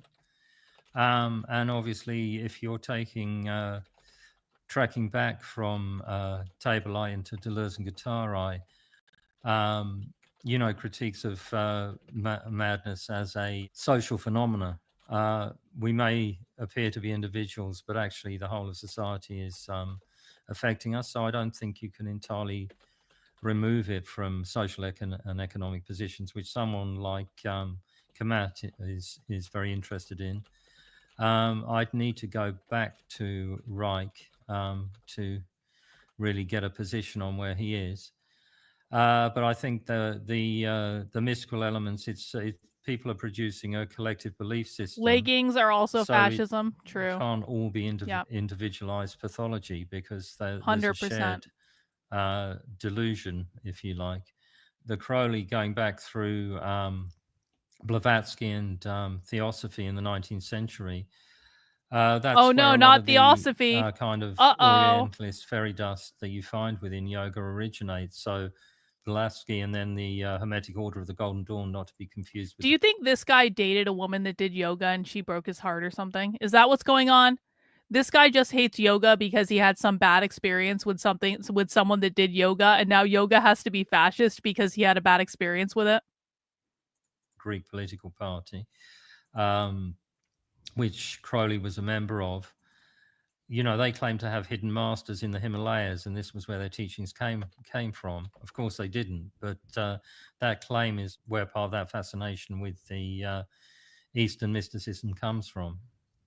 And that was developed collectively. It's not just one person's crazy ideas. It's the crazy ideas of a group of people. Well, it's well known that in history, but even contemporary, she dated all the guys in the gym. Fascist movements, manipulate people's fears and desires to build. That's their probably true too, Christopher. Do you see that kind of charisma, maybe exploitation in today's yoga and wellness? These gurus, perhaps somebody like Alex Jones has dipped into that world. Alex Jones is doing fascist yoga? Yeah, I mean, they're all what fascism does is offer false solutions to real problems, because people do have real problems from, having enough to eat through to having a sense of self-worth, which is the more psychological aspect. And what the mysticism does, the same as fascism does, it offers people a chance to be part of an elite group, even if they're at the bottom end of the elite group. Whether that's in terms of nation or kind of occult initiation. No one tell James Lindsay that Nazis it's literally giving did people yoga. a sense of self-worth, because they're, even if they're the lowest within the group, they're better than the out group. And that's, the appeal of fascism, and I think a lot of hierarchical occultism. I wouldn't necessarily include all forms of occultism. There's obviously clear splits between, say, a kind of more male-gendered ceremonial magic, which is precisely what you've got coming out of things like the Hermetic Order of the Golden Dawn, and a kind of more proletarian witchcraft, which is obviously more gendered feminine, although neither are exclusively one or the other. Proletarian witchcraft? It's not to say there aren't problematic beliefs within kind of the witchcraft scene. I have a piece And of proletarian again, witchcraft in you my have books freezer like right now. Ron Hutton's The Triumph of the Moon, kind of describing how Someone else was trying witchcraft to was invented oppress in me, and the, so I took away his 20th ability to century oppress from a me. mixture of kind of I created a Freemasonry, dictatorship of the proletariat on Big Margaret Tech Murray, and put him interests in my BDSM freezer. and stuff. So there's a whole sense of appeal within that kind of more elitist thing of being, or even, That's actually funny. the witchcraft of having a certain knowledge and knowing things that other people don't know, and being part of an in-group, I think. So it is providing an appeal to people who feel something lacking and a lack of confidence. Is the socialist denouncing Gnosticism? No one tell James that the socialist is denouncing Gnosticism and people who have hidden knowledge. It'll throw his entire world order on its head. A socialist denouncing Gnosticism? Holy shit. Yeah, it's true. When I was fighting with big tech, I was being oppressed by the patriarchy. The patriarchy, of course, is created by capitalism, which put men in all the power positions and women in the positions without power. And so I was forced, because big tech was trying to oppress me via the patriarchy, I was forced to put a spell on him in which I turned the patriarchy upside down, and I created a dictatorship of the proletariat, which didn't allow him to oppress me anymore. And that dictatorship of the proletariat is literally frozen in my freezer until this day, until I'm ready to unfreeze it, because I'm not quite ready yet, because I need to maintain the order where I don't have nonsense in my world. And so we're going to maintain the dictatorship of the proletariat for a little while longer. But big tech tried to oppress me. He was an evil capitalist. He was a bourgeois owner and patriarchal oppressor. But I won. The dictatorship of the proletariat ultimately triumphed. He's a Wiccan. Yeah. Okay, let's rewind and listen to this part again where he's denouncing Gnosticism. No more fun. Even if they're the lowest within the group, they're better than the out group. And that's, the appeal of fascism, and I think a lot of hierarchical occultism. I wouldn't necessarily include all forms of occultism. There's obviously clear splits between, say, a kind of more male-gendered ceremonial magic, which is precisely what you've got coming out of things like the Hermetic Order of the Golden Dawn, and a kind of more proletarian witchcraft, which is obviously proletarian more witchcraft. That's what we did. Proletarian witchcraft. One or the other. It's not to say there aren't problematic beliefs within kind of the witchcraft scene. And again, you have books like Ron Hutton's The Triumph of the Moon, kind of describing how witchcraft was invented in the 20th century from a mixture of kind of Freemasonry, Margaret Murray, interests in BDSM and stuff. So there's a whole sense of appeal within that kind of more elitist thing of being, or even, the witchcraft of having a certain knowledge and knowing things that other people don't know, and being part of an in-group, I think. So it is providing an appeal to people who feel something lacking and a lack of confidence. If we could extend a critique that the left hasn't, in the last, say 50 years, the left hasn't really provided much succor, and this alienation has really taken hold, and how it leaves this opening for fascism, in the sense that we're seeing this sort of closing of the gap in terms of these far right ideologies like QAnon or anti-vax, anti-science. Do you think yoga and wellness movements have accidentally created this opening for their adherents? Yoga is the pipeline to QAnon. Right, yeah, sure. taking hold? I don't think it's entirely accidental. I mean, I think with some people it's Do you unconscious and guys accidental, remember? but with others it's quite deliberate. Do you guys remember how many people were into QAnon? Like, I feel like QAnon is QAnon even still around? But I feel like QAnon, at least in 2020 when I experienced it, and I know there were people into it way before that, but that was when I became familiar with QAnon. I feel like QAnon, I was literally surrounded by them all of 2020. And it was like the weirdest thing because it's like I like to think I'm a pretty rational person and I look at evidence but I was surrounded by all these people that were just telling me all these crazy things, and it would come up for me in like the weirdest places too. I would be like, I would be at CPAC and I would be talking to someone who I thought was like a respectable person, and then all of a sudden they would just like float a QAnon theory, and I didn't know enough about QAnon to know what it was because I'd never had been interacting with these things before that. And so like people would just like slide in these QAnon theories and I had no idea what I was listening to, but I knew that all of these people were saying the same weird shit. And I was like, okay. And then it was like I found out later, I was like, oh, this is QAnon. Oh shit. And then I realized I was literally surrounded by QAnon people, but I didn't know it because it's not like they were announcing themselves as QAnon. They were just like slyly slipping QAnon stuff into average conversation so that I didn't know what I was hearing. And it was like when you're surrounded by those, it was like literally a psyop. It's like when you're surrounded by those people and everyone's saying the same thing, it's like, is there something to this? And then I remember the whole what the fuck was that lawyer's name? Sidney Powell and the whole Kraken thing. And you guys should have seen my Twitter the day I was like, guys, I don't think there's a Kraken. I don't think they're releasing a Kraken. I don't think this is happening. Because Twitter was just like, Sidney Powell said something about like, we're going to release the Kraken. This was like when they were still litigating the election stuff. Like, we're going to release the Kraken. And all the QAnon people were going crazy and they were going like, trust the plan, trust the plan. And at some point on Twitter, I said, I don't think there's a Kraken, guys. And you should have seen my replies. Everyone was so upset. Oh man, and it was such a fail, and there was no fucking Kraken, and I was right, and of course I never got credit for being right. Never got credit. Oh well.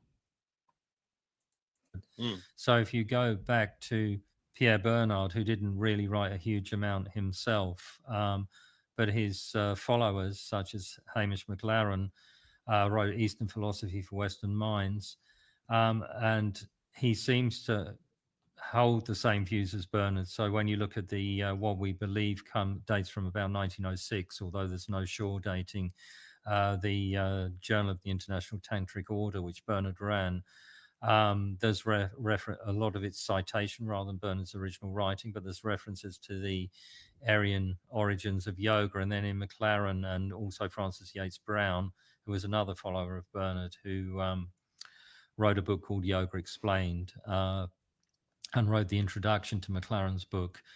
Their argument is that yoga originated with the blonde Aryan invaders of the Indus Valley 5,000 years ago. And obviously the Aryan was originally a What? Yoga originated with the blonde Aryan invaders? Is he saying the Nazis literally created yoga? What? Again, please. who wrote a book called Yoga Explained, and wrote the introduction to McLaren's book. Their argument is that yoga originated with the blonde Aryan invaders of the Indus Valley 5,000 years ago. Mm-hmm. And obviously the Aryan was originally a kind of linguistic cultural fucking group. Aryans ruin everything. To be a racial designation, but was taken up in that way in racist theory, including by the Nazis. But McLaren and then the Yates Brown's argument, who are the two of the key followers of Pierre Bernard, is that this is the true heritage of white Europeans, and that the blue-eyed, blonde-haired, beef-eating Brahmins of the Indus Valley, because the Aryans introduced the caste system as well as inventing yoga.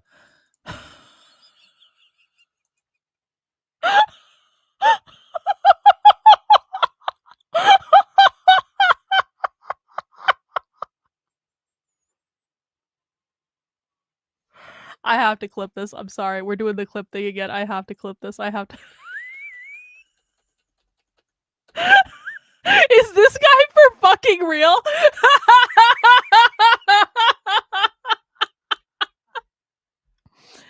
Okay. Okay. Again, please, sir.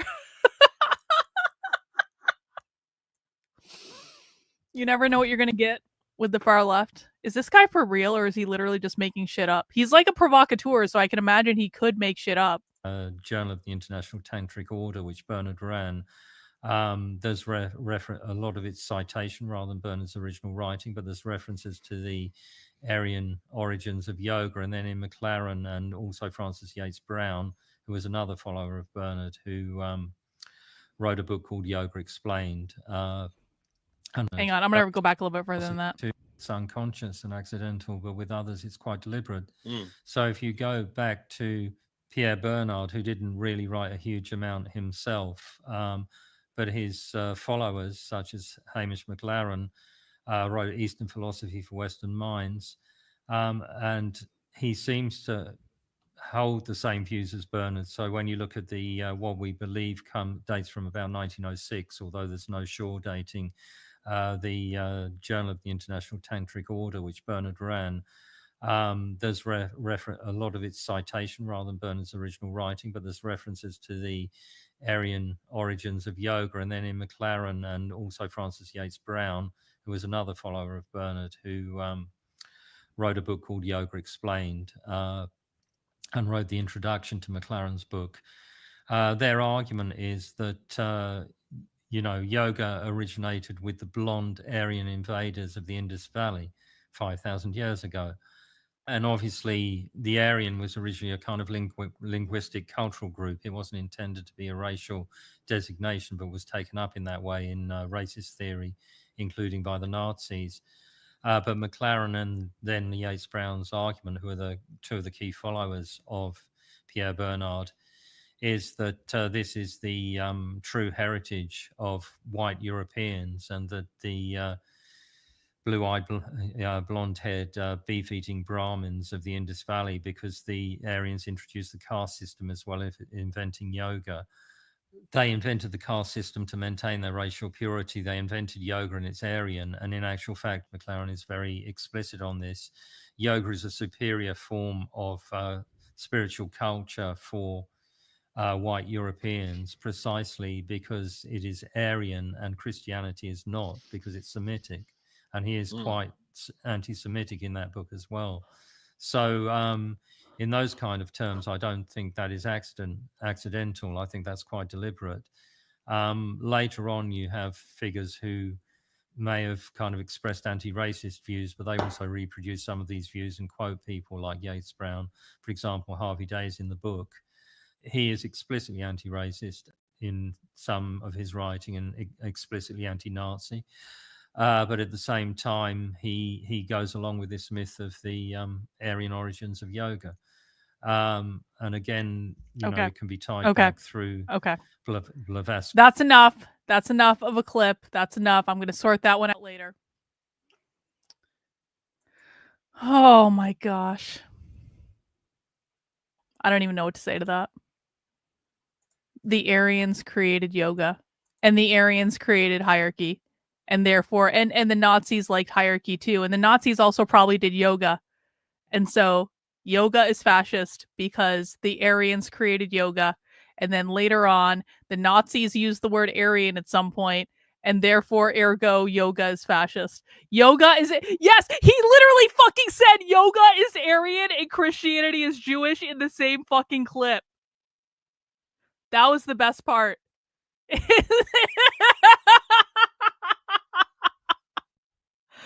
Oh no, Big Tech and Adam Green are gonna start a yoga cult. Oh no.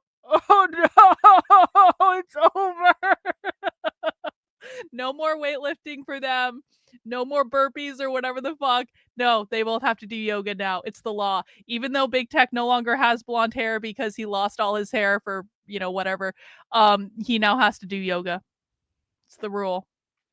Yeah, this is we answered the Christian question. We're done. It's yoga.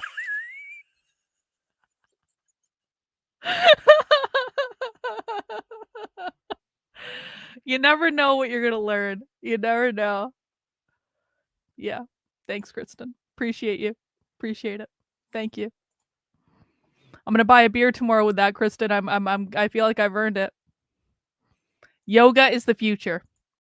See, it was yoga all along.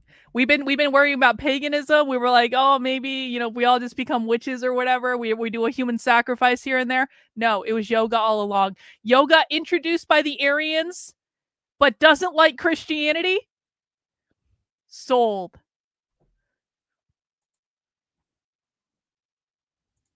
In the theosophy movement in the 19th century, and you see it going forward with people embracing those kind of ideas. I mean, when you get into things like runic yoga, again, people have all sorts of variations of yoga, and some of those are quite kind of problematic, and you see a kind of mixing with goth culture when you have the doom yoga classes and all that kind of stuff, some of which may be explicitly fascist and some may not be.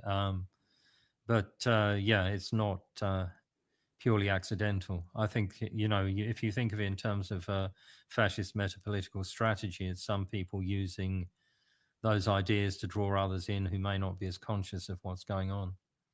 I have been somewhat fascinated by the West's interest in Hinduism because the caste system is quite brutal. And my entree to that was hearing about the Vedanta Society and Christopher Isherwood's book, My Guru, His Disciple, which talks about the Swami Vivekananda coming over to the United States and preaching them Oh as no, an not a advanced sort of Swami. spiritual practice. Like, I never understood its appeal because the Vedanta Society, if you go to India, is like treats the poor, but yet the Vedanta Society that Christopher Isherwood belonged to in the early part of the 20th century is Hollywood, like was all wealthy white people. Do you think that the fascination of of that Orientalism that was happening also in the UK at the same time, how do they manage to paper over like such a stark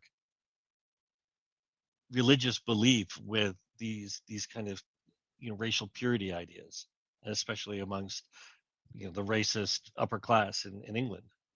I think they, could just live with the contradictions and it didn't really bother them. They were taking what they wanted and could leave the rest. And it's the same as when you look at a lot of charity, because people in the upper classes and people with a lot of money will, justify all sorts of things on the basis that they give to charity, so they're, if they're involved with the religion, they think they're giving something spiritual to the world, which is of great value.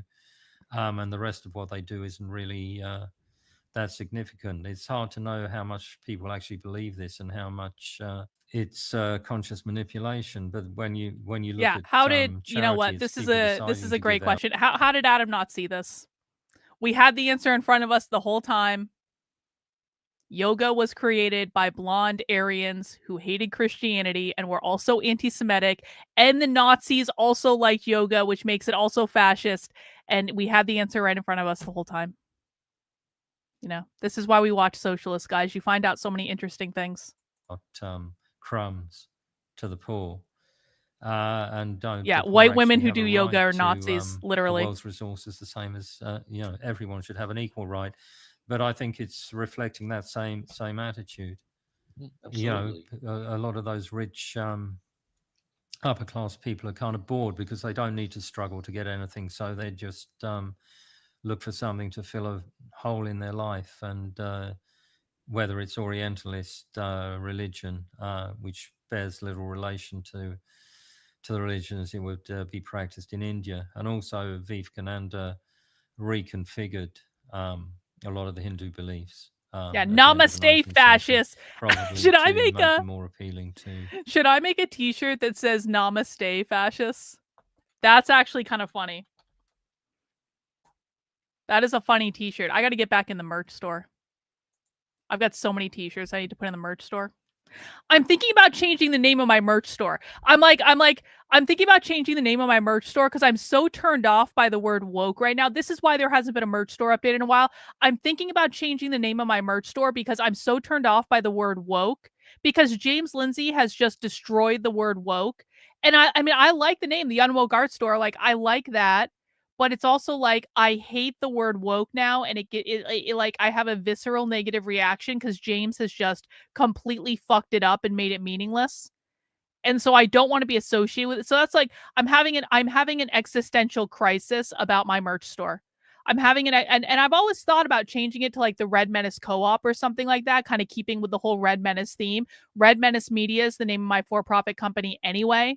So, but Red, well, see, because it doesn't have quite the ring to it as Unwoke Art does it. It's like I kind of like the idea of a co-op because socialists have co-ops, and I don't know. You know what? This is one of those situations where the right answer is going to materialize, and it's going to be like when I understand what to do about the merch store situation, it will be like the answer has found me.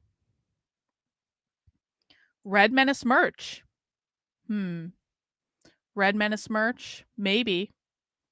I do like good alliteration. We're going to think on it. It's like we're going to manifest an answer. It's going to come up. Universe. Everyone do like universe. I need an answer about what to do with my merch store and what name, because I don't want to do woke anymore because James Lindsay ruined everything and I need a new name. And well, so I've already got the Red Menace Collective. I already have the Red Menace Collective. The Red Menace Collective is something else. The Red Menace Collective is like the VIP of my book club. Red Menace merch. I don't hate that. I mean, Red Menace Media is the name of my company, so maybe the right answer is going to come to us. The clouds will open, the sun will shine, the hallelujah chorus will sing. We'll know when it happens. Rich Westerners like Christopher Isherwood. Exactly. So in the time we have left, I wanted to sort of move forward because we're facing a period, where the Red Menace collection, fascist ideology that's is on the actually rise. You have you the know MSI, what? the Italian. That's actually not bad. We'll have the Red Menace, but that might be confusing with the Red Menace Collective because I actually do like the Red Menace Collective. The Red Menace Collection, though, that's not bad. Gnostic gear, that's funny. Social movement. You have the Alternative for Deutschland in Germany, and then The Red in this Menace hemisphere, kibbutz, you have the no. populism of Bolsonaro in Brazil and Trumpism in the UK, in the US. Red Menace It's sort of capitalism. adopting to a new form of alienation, and I thought maybe we could have, a chat of like, besides these far right ideas making its way into like yoga and wellness culture. I thought maybe you might have some thoughts on like these sort of internet-based incel culture and how that they are Ooh, highly motivated and highly organized with incels mentioned. these sort of burgeoning fascist movements. Yeah, I mean, you see that in all sorts of places. I mean, obviously, one of the most prominent, although it's related to incel rather than incel, would be, say, the Tate brothers with the War Room. Although, they appear to have a kind of older salesman behind them who's pushing a lot of the ideas. I mean, what you're seeing is, it's partly the algorithms just pushing a more and more extreme version of things at people. So people become bored with the kind of standard version and get moved to more extreme version. So you have the incels who say they can't, they have a right to sex with women or whatever, but they can't get sex with women because of feminism, which actually, feminism is a great thing and important to have equality of all forms, intersectional equality.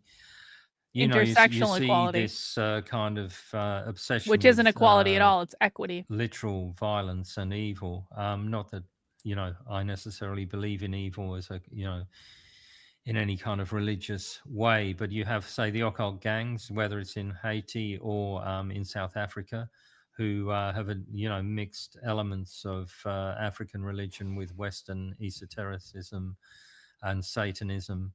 And use that for power. And I think a lot of it is people desperate for power, the incels as well, prepared to go out and kill people for no good reason, as far as you can see. But you also see it with the Oh yeah, incels are just murdering Nazi people in the streets. Satanism Okay. and The the Nazi groups Satanism. that try Wait. and snare What was that about the Nazi Satanism? and use that for power. And I think a lot of it is people desperate for power, the incels as well, you know, prepared to go out and kill people for no good reason, as far as you can see. But you also see it with the Nazi Satanism and the groups that try and snare kind of vulnerable young women online and get themselves to cut themselves up and all that kind of stuff. What? It is a sign of like What Nazi immense satanic groups are doing alienation, that? and how you you know, you deal with that is one I think you have to kind of literally fight back against it and you know, do something about the people involved in that stuff. But it's across a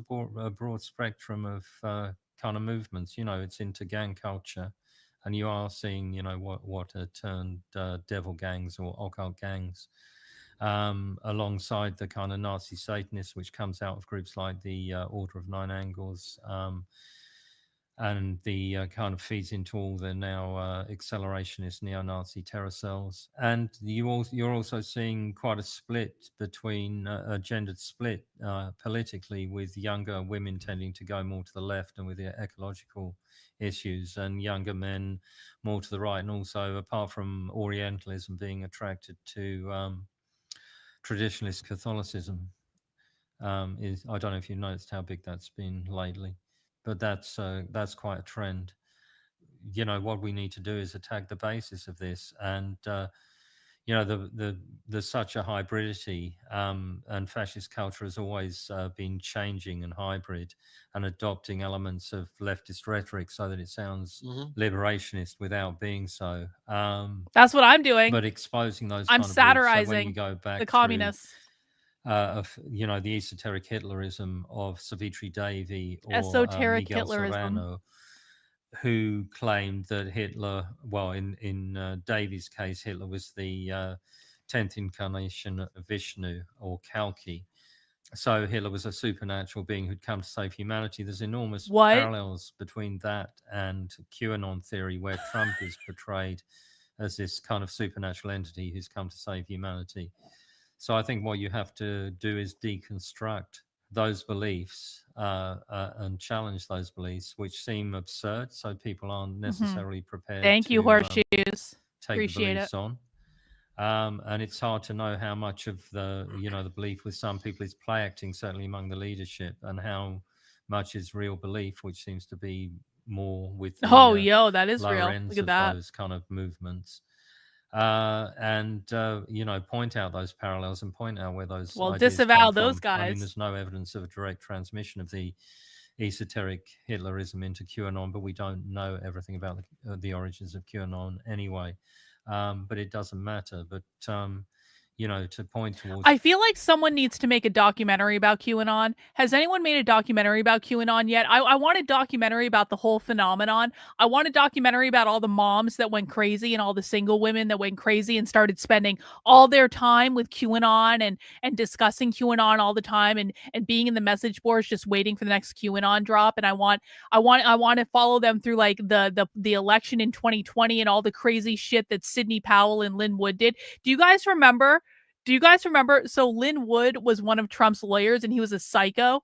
And do you guys remember when Lynn Wood went so crazy that his alma mater, I forget which college it was. I think it was Mercer University. So Mercer University Law School, I'm pretty sure, actually had a room named after Lynn Wood because Lynn Wood gave them a whole bunch of money. And so he actually had his name on a room there. And so Mercer University, after Lynn Wood went crazy, they had this whole meeting in which they were discussing removing Lynn Wood's name from the courtroom that they had named for him at the college. And Lynn Wood found out about this call and he crashed the call and no one knew he was there. And the call went on for like an hour before Lynn Wood announced that he was there. And then he basically started like yelling at everyone and making a big old scene on the call, and it was great. And he recorded the whole thing and uploaded it to his Telegram. Does everyone remember this? That was so fucking funny. I think we listened to it on a stream at the time. Oh, those were the days, man. those things and to also offer an alternative, a fully socialist alternative, basically. It seems to me that the language, we are failing to address or counter, the misogyny, which is like this organizing tool. Yeah.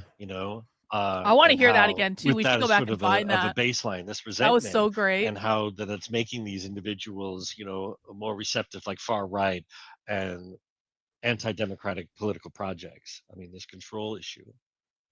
Yeah, well, I think the misogyny is coming again out of a desire to create an in-group and an out-group. So, by saying women are inferior, and also people can use ideas from Orientalist and Orientalized religions about reincarnation, and so precisely if you're going to kind of reach samadhi, I'm or not really looking for a CNN documentary, kind William, of but the thank idea you. not to reincarnate, but that goes through a hierarchy from low animals to higher animals. Maybe I can do some searching and find some good QAnon stuff, and we can watch it tomorrow. We can do like a throwback QAnon Friday. Animals to female to male, and obviously you can use Christian variants of that. Then you're going to you're creating that out group, which is anyone who's gendered female, and that includes LBGT people. And then you direct violence against the outgroup, scapegoating in the sense of René Girard. When you think about these tools and these kind of methods of control, it's like if you look at like Yogi Bhajan, who founded the Kundalini Yoga, was essentially came over to the United Kundalini States Yoga. in the late 60s, escaping the police for crimes he committed there, and formed a multi-billion-dollar industry. Now, it seems to attract both men and women. Is there something unique to using yoga as a method of control over these groups? What's interesting in your question is or one of the things that's interesting is the gendered nature of yoga, because the bulk of the people going to yoga classes are women, Oh cis women. no, cis And women, although a not lot trans of the teachers women. are women, the people who found the systems tend to be men. I tried dozens and dozens of different yoga systems. And of those, there was at the local gym, there was a system taught that was Brazilian, which had been invented by a woman. And there was sometimes a cover teacher who taught forest yoga, meant to be about processing trauma, who so obviously that's a system invented by a woman. But all the other systems were attributed to male inventors. And often it's men at the top, like Bikram. Breaking news. ICE agents in Colorado were just forced to open fire on 2 leftists who attempt to ram them with their vehicle.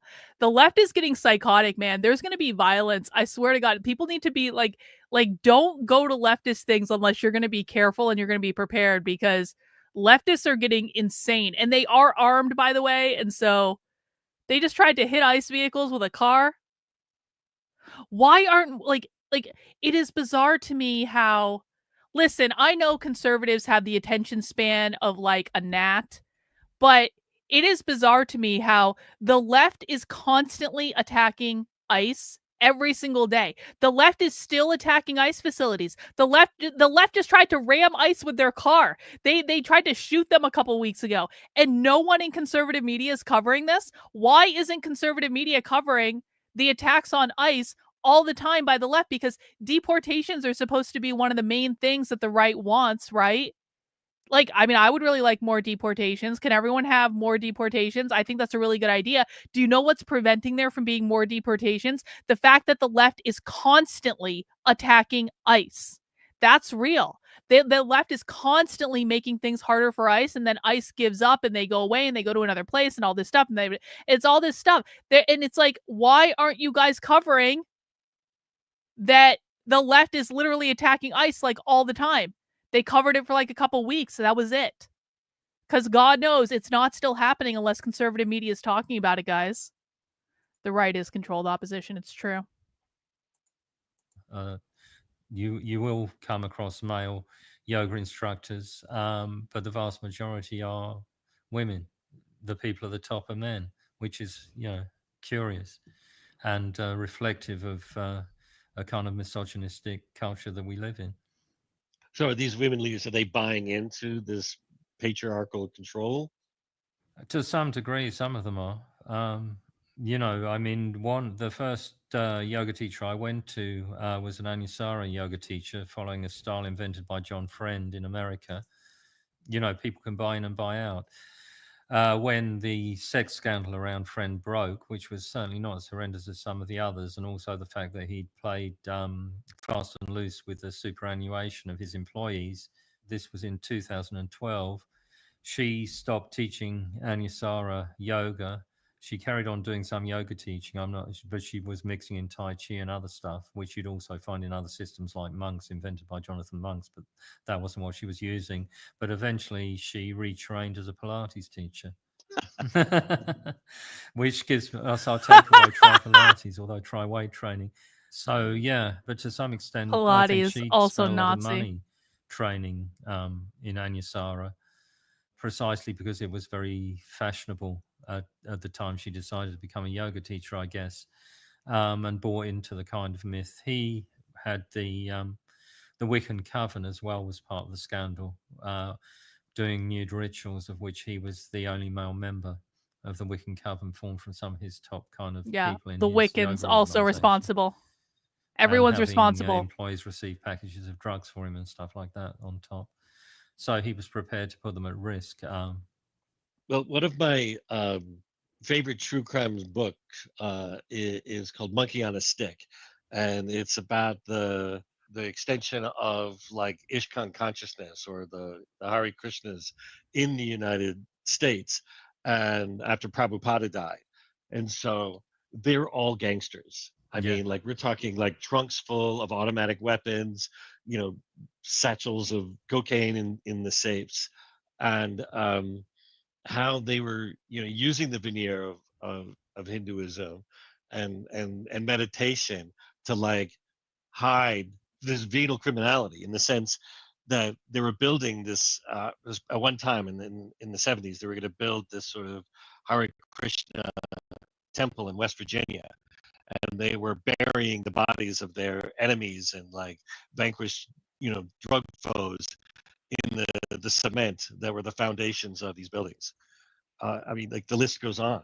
Yeah, and you can find not necessarily the guns, but a similar level of grifting in Christian megachurches, So where people are real. expected, Absolutely. prosperity gospel. People are expected to tithe money they can't afford when they're poor and struggling, and told that if they don't do this, they won't prosper under God. We're sort of moving into like prepper territory, or like apocalypticism, and the idea of Alex Jones sells all of the vitamins. And I saw a video recently of the disgraced evangelical American Jim Baker, like, selling prepper, several years worth of dehydrated food, and in front of this audience that's normally them preaching the gospel, as him eating fistfuls of reconstituted rice to show how delicious it is. And instead of saying, this is going to cost you $25.95, these are all gifts as a result of your pledges to their church.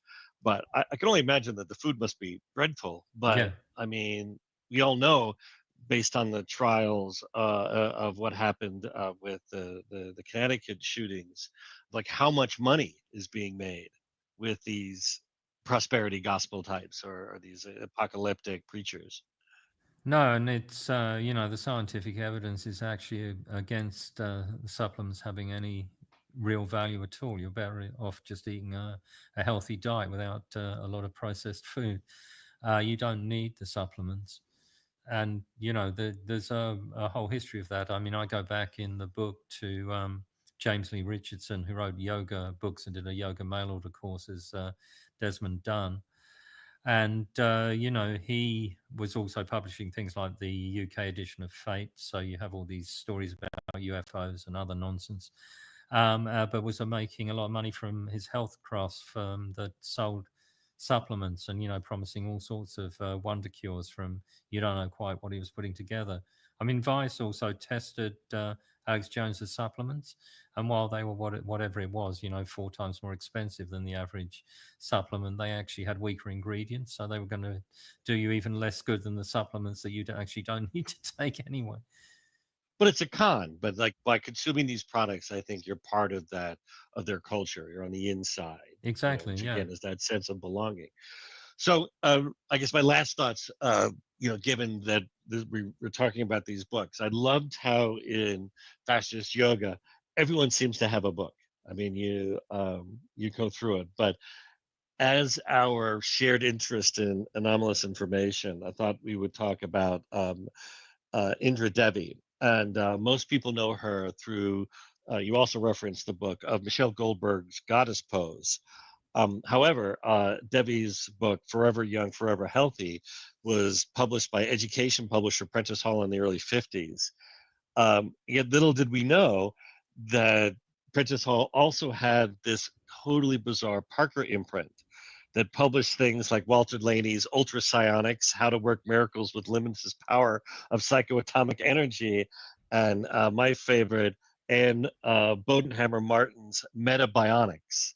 Now, I think you have a fascination with Parker. I thought maybe you could talk about your collection and maybe tell everyone a little bit what you know about Parker and some of the weird shit that they put out. Yeah, I mean, Parker, I probably first came across due to Frank Rudolph Young, who they also published through the 60s and 70s. The man who in his books claimed that he was going to live to be at least 330 years old. And you could too if you followed his yogic and occult exercises. Their books are just stuffed with, to make them long enough, with testimonials from people, which are obviously completely fake. So it's all about how whoever took control of his life and dealt with his nagging spendthrift wife by following Frank Rudolph Young's advice and became a man again. Young also kind of did How to Control the Other Sex type books, so he's a precursor for the pickup artist.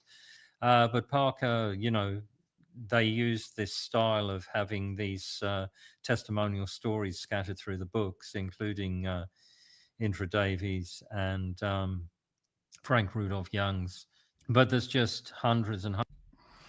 Hey, thanks two ladies for the super chat. My donation for today. Sorry I can't donate more. I didn't see a goal, but wanted to help anyway. Hey, I always appreciate it. I don't always put a goal up, but I do always appreciate the donations and the super chats because they keep me streaming, because I'm funded by you guys to do this stuff. So I appreciate you two ladies. I hope you and the girls are having a really nice day. Hundreds of these books. So they tend to be occult or systems, and we're almost done with this, guys. occasionally Almost health over. systems like Yoga for Men by Frank Rudolph Young. And they're the corollary of the white collar books that Prentice Hall published under their own name, or sort of not as the Parker imprint, which are basically, how to do management and how to succeed as a businessman type book. And the Parker occult books, like Protect Yourself with Spells, Curses, and Chants, or whatever, were aimed at a more blue collar audience. But they're both self help books, but basically kind of pitched to the level of economic availability of resources to a kind of white collar and a blue collar audience. But there are just hundreds and hundreds of these books, and the Walter Delaney was actually a Prentice Hall editor who got fed up with seeing how much money the authors were making from the Parker books he was editing. So he decided to write one himself, but it was entirely a spoof. But apparently he made an awful lot of money from the book.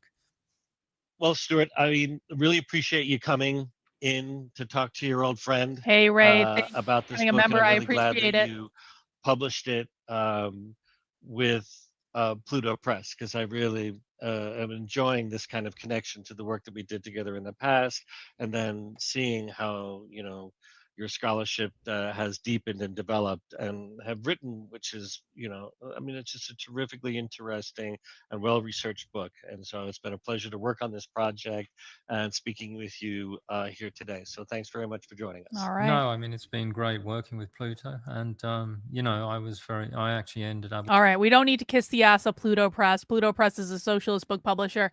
All right. Well, yoga's fascist. It's fascist. It was invented by blonde Aryans who hated Christianity and were deeply anti-Semitic. And then Nazis did yoga too. And people who do yoga think that yoga is superior to all other forms of activity and it is therefore fascist because they're creating a hierarchy.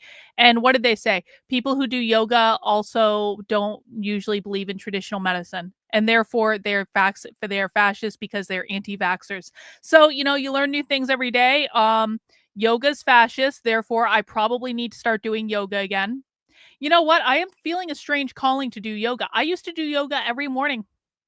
Every morning. I could do all the moves. I could do the back bending. I could do the standing on one foot and like being like an airplane. I could do all the moves. I could do all the push-ups and everything. And then I got old and I stopped doing yoga. And so maybe we need to have a return to the yoga. Now that it's fascist, I can make a t-shirt that says Namaste Fascists. Yeah, I think that's a good idea. I think that is explicitly what needs to happen.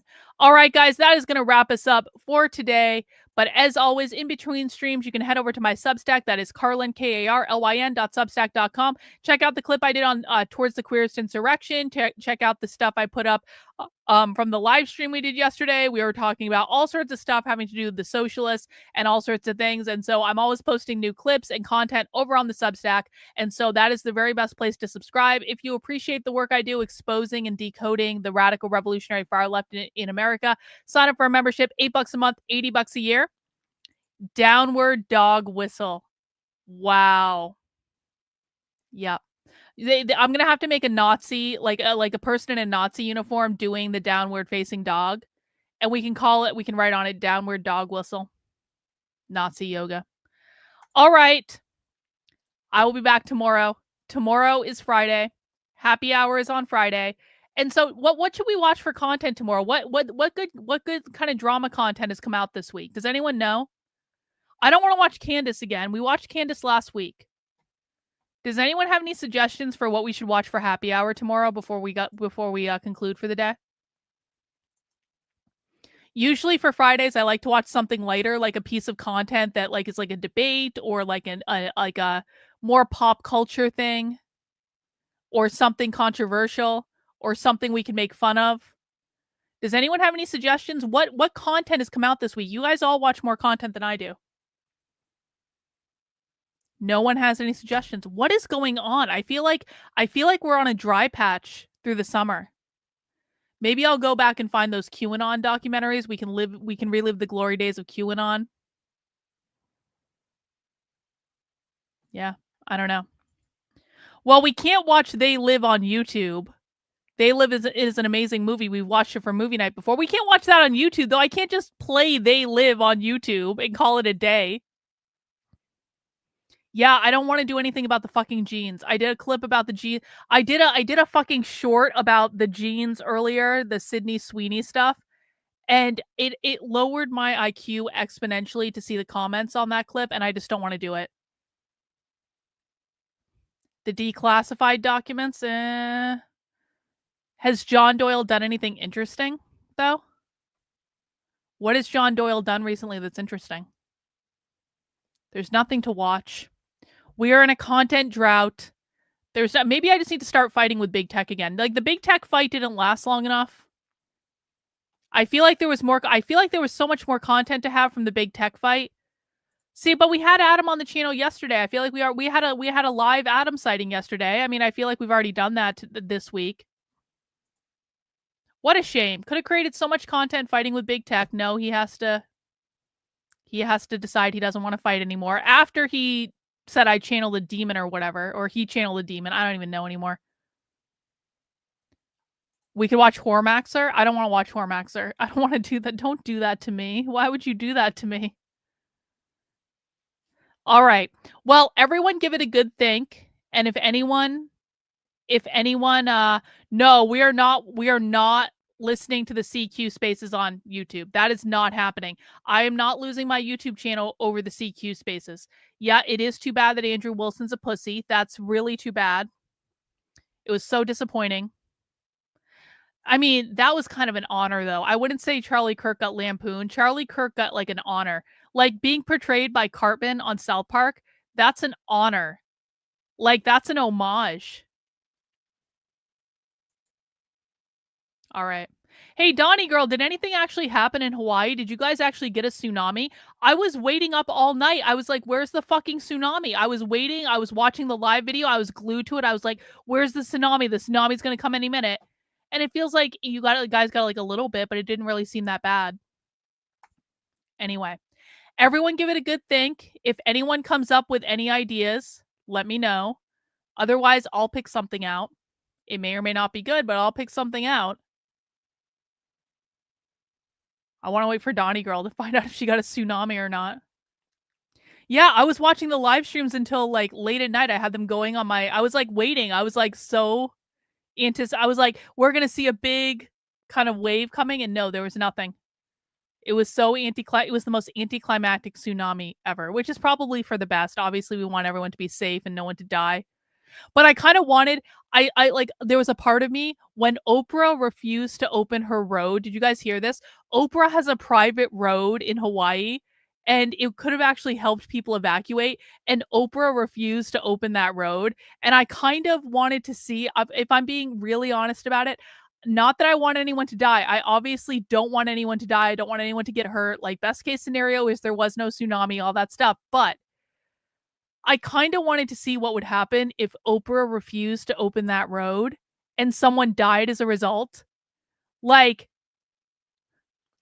that would have been interesting. Anyway, I guess that's all we have. I will be back tomorrow. We'll do happy hour tomorrow. I appreciate you guys hanging out. And take care, guys. We'll see you soon. Bye.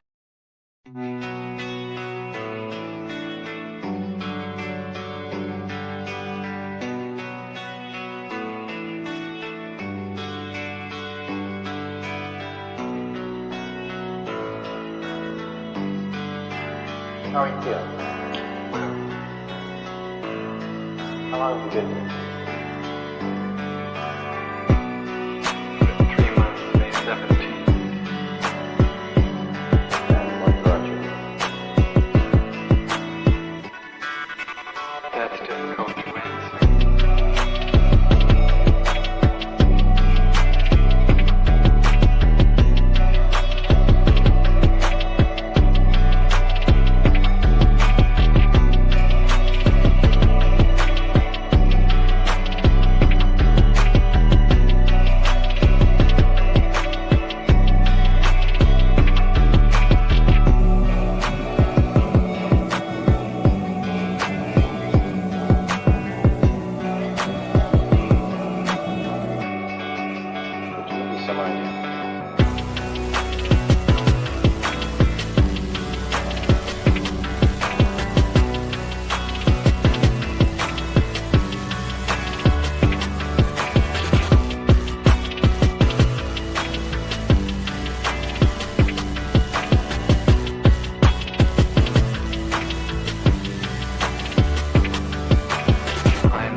I'm not clear.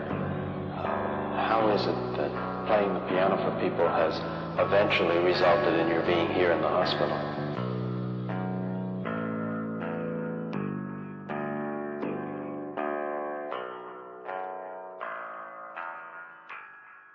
That's difficult to answer.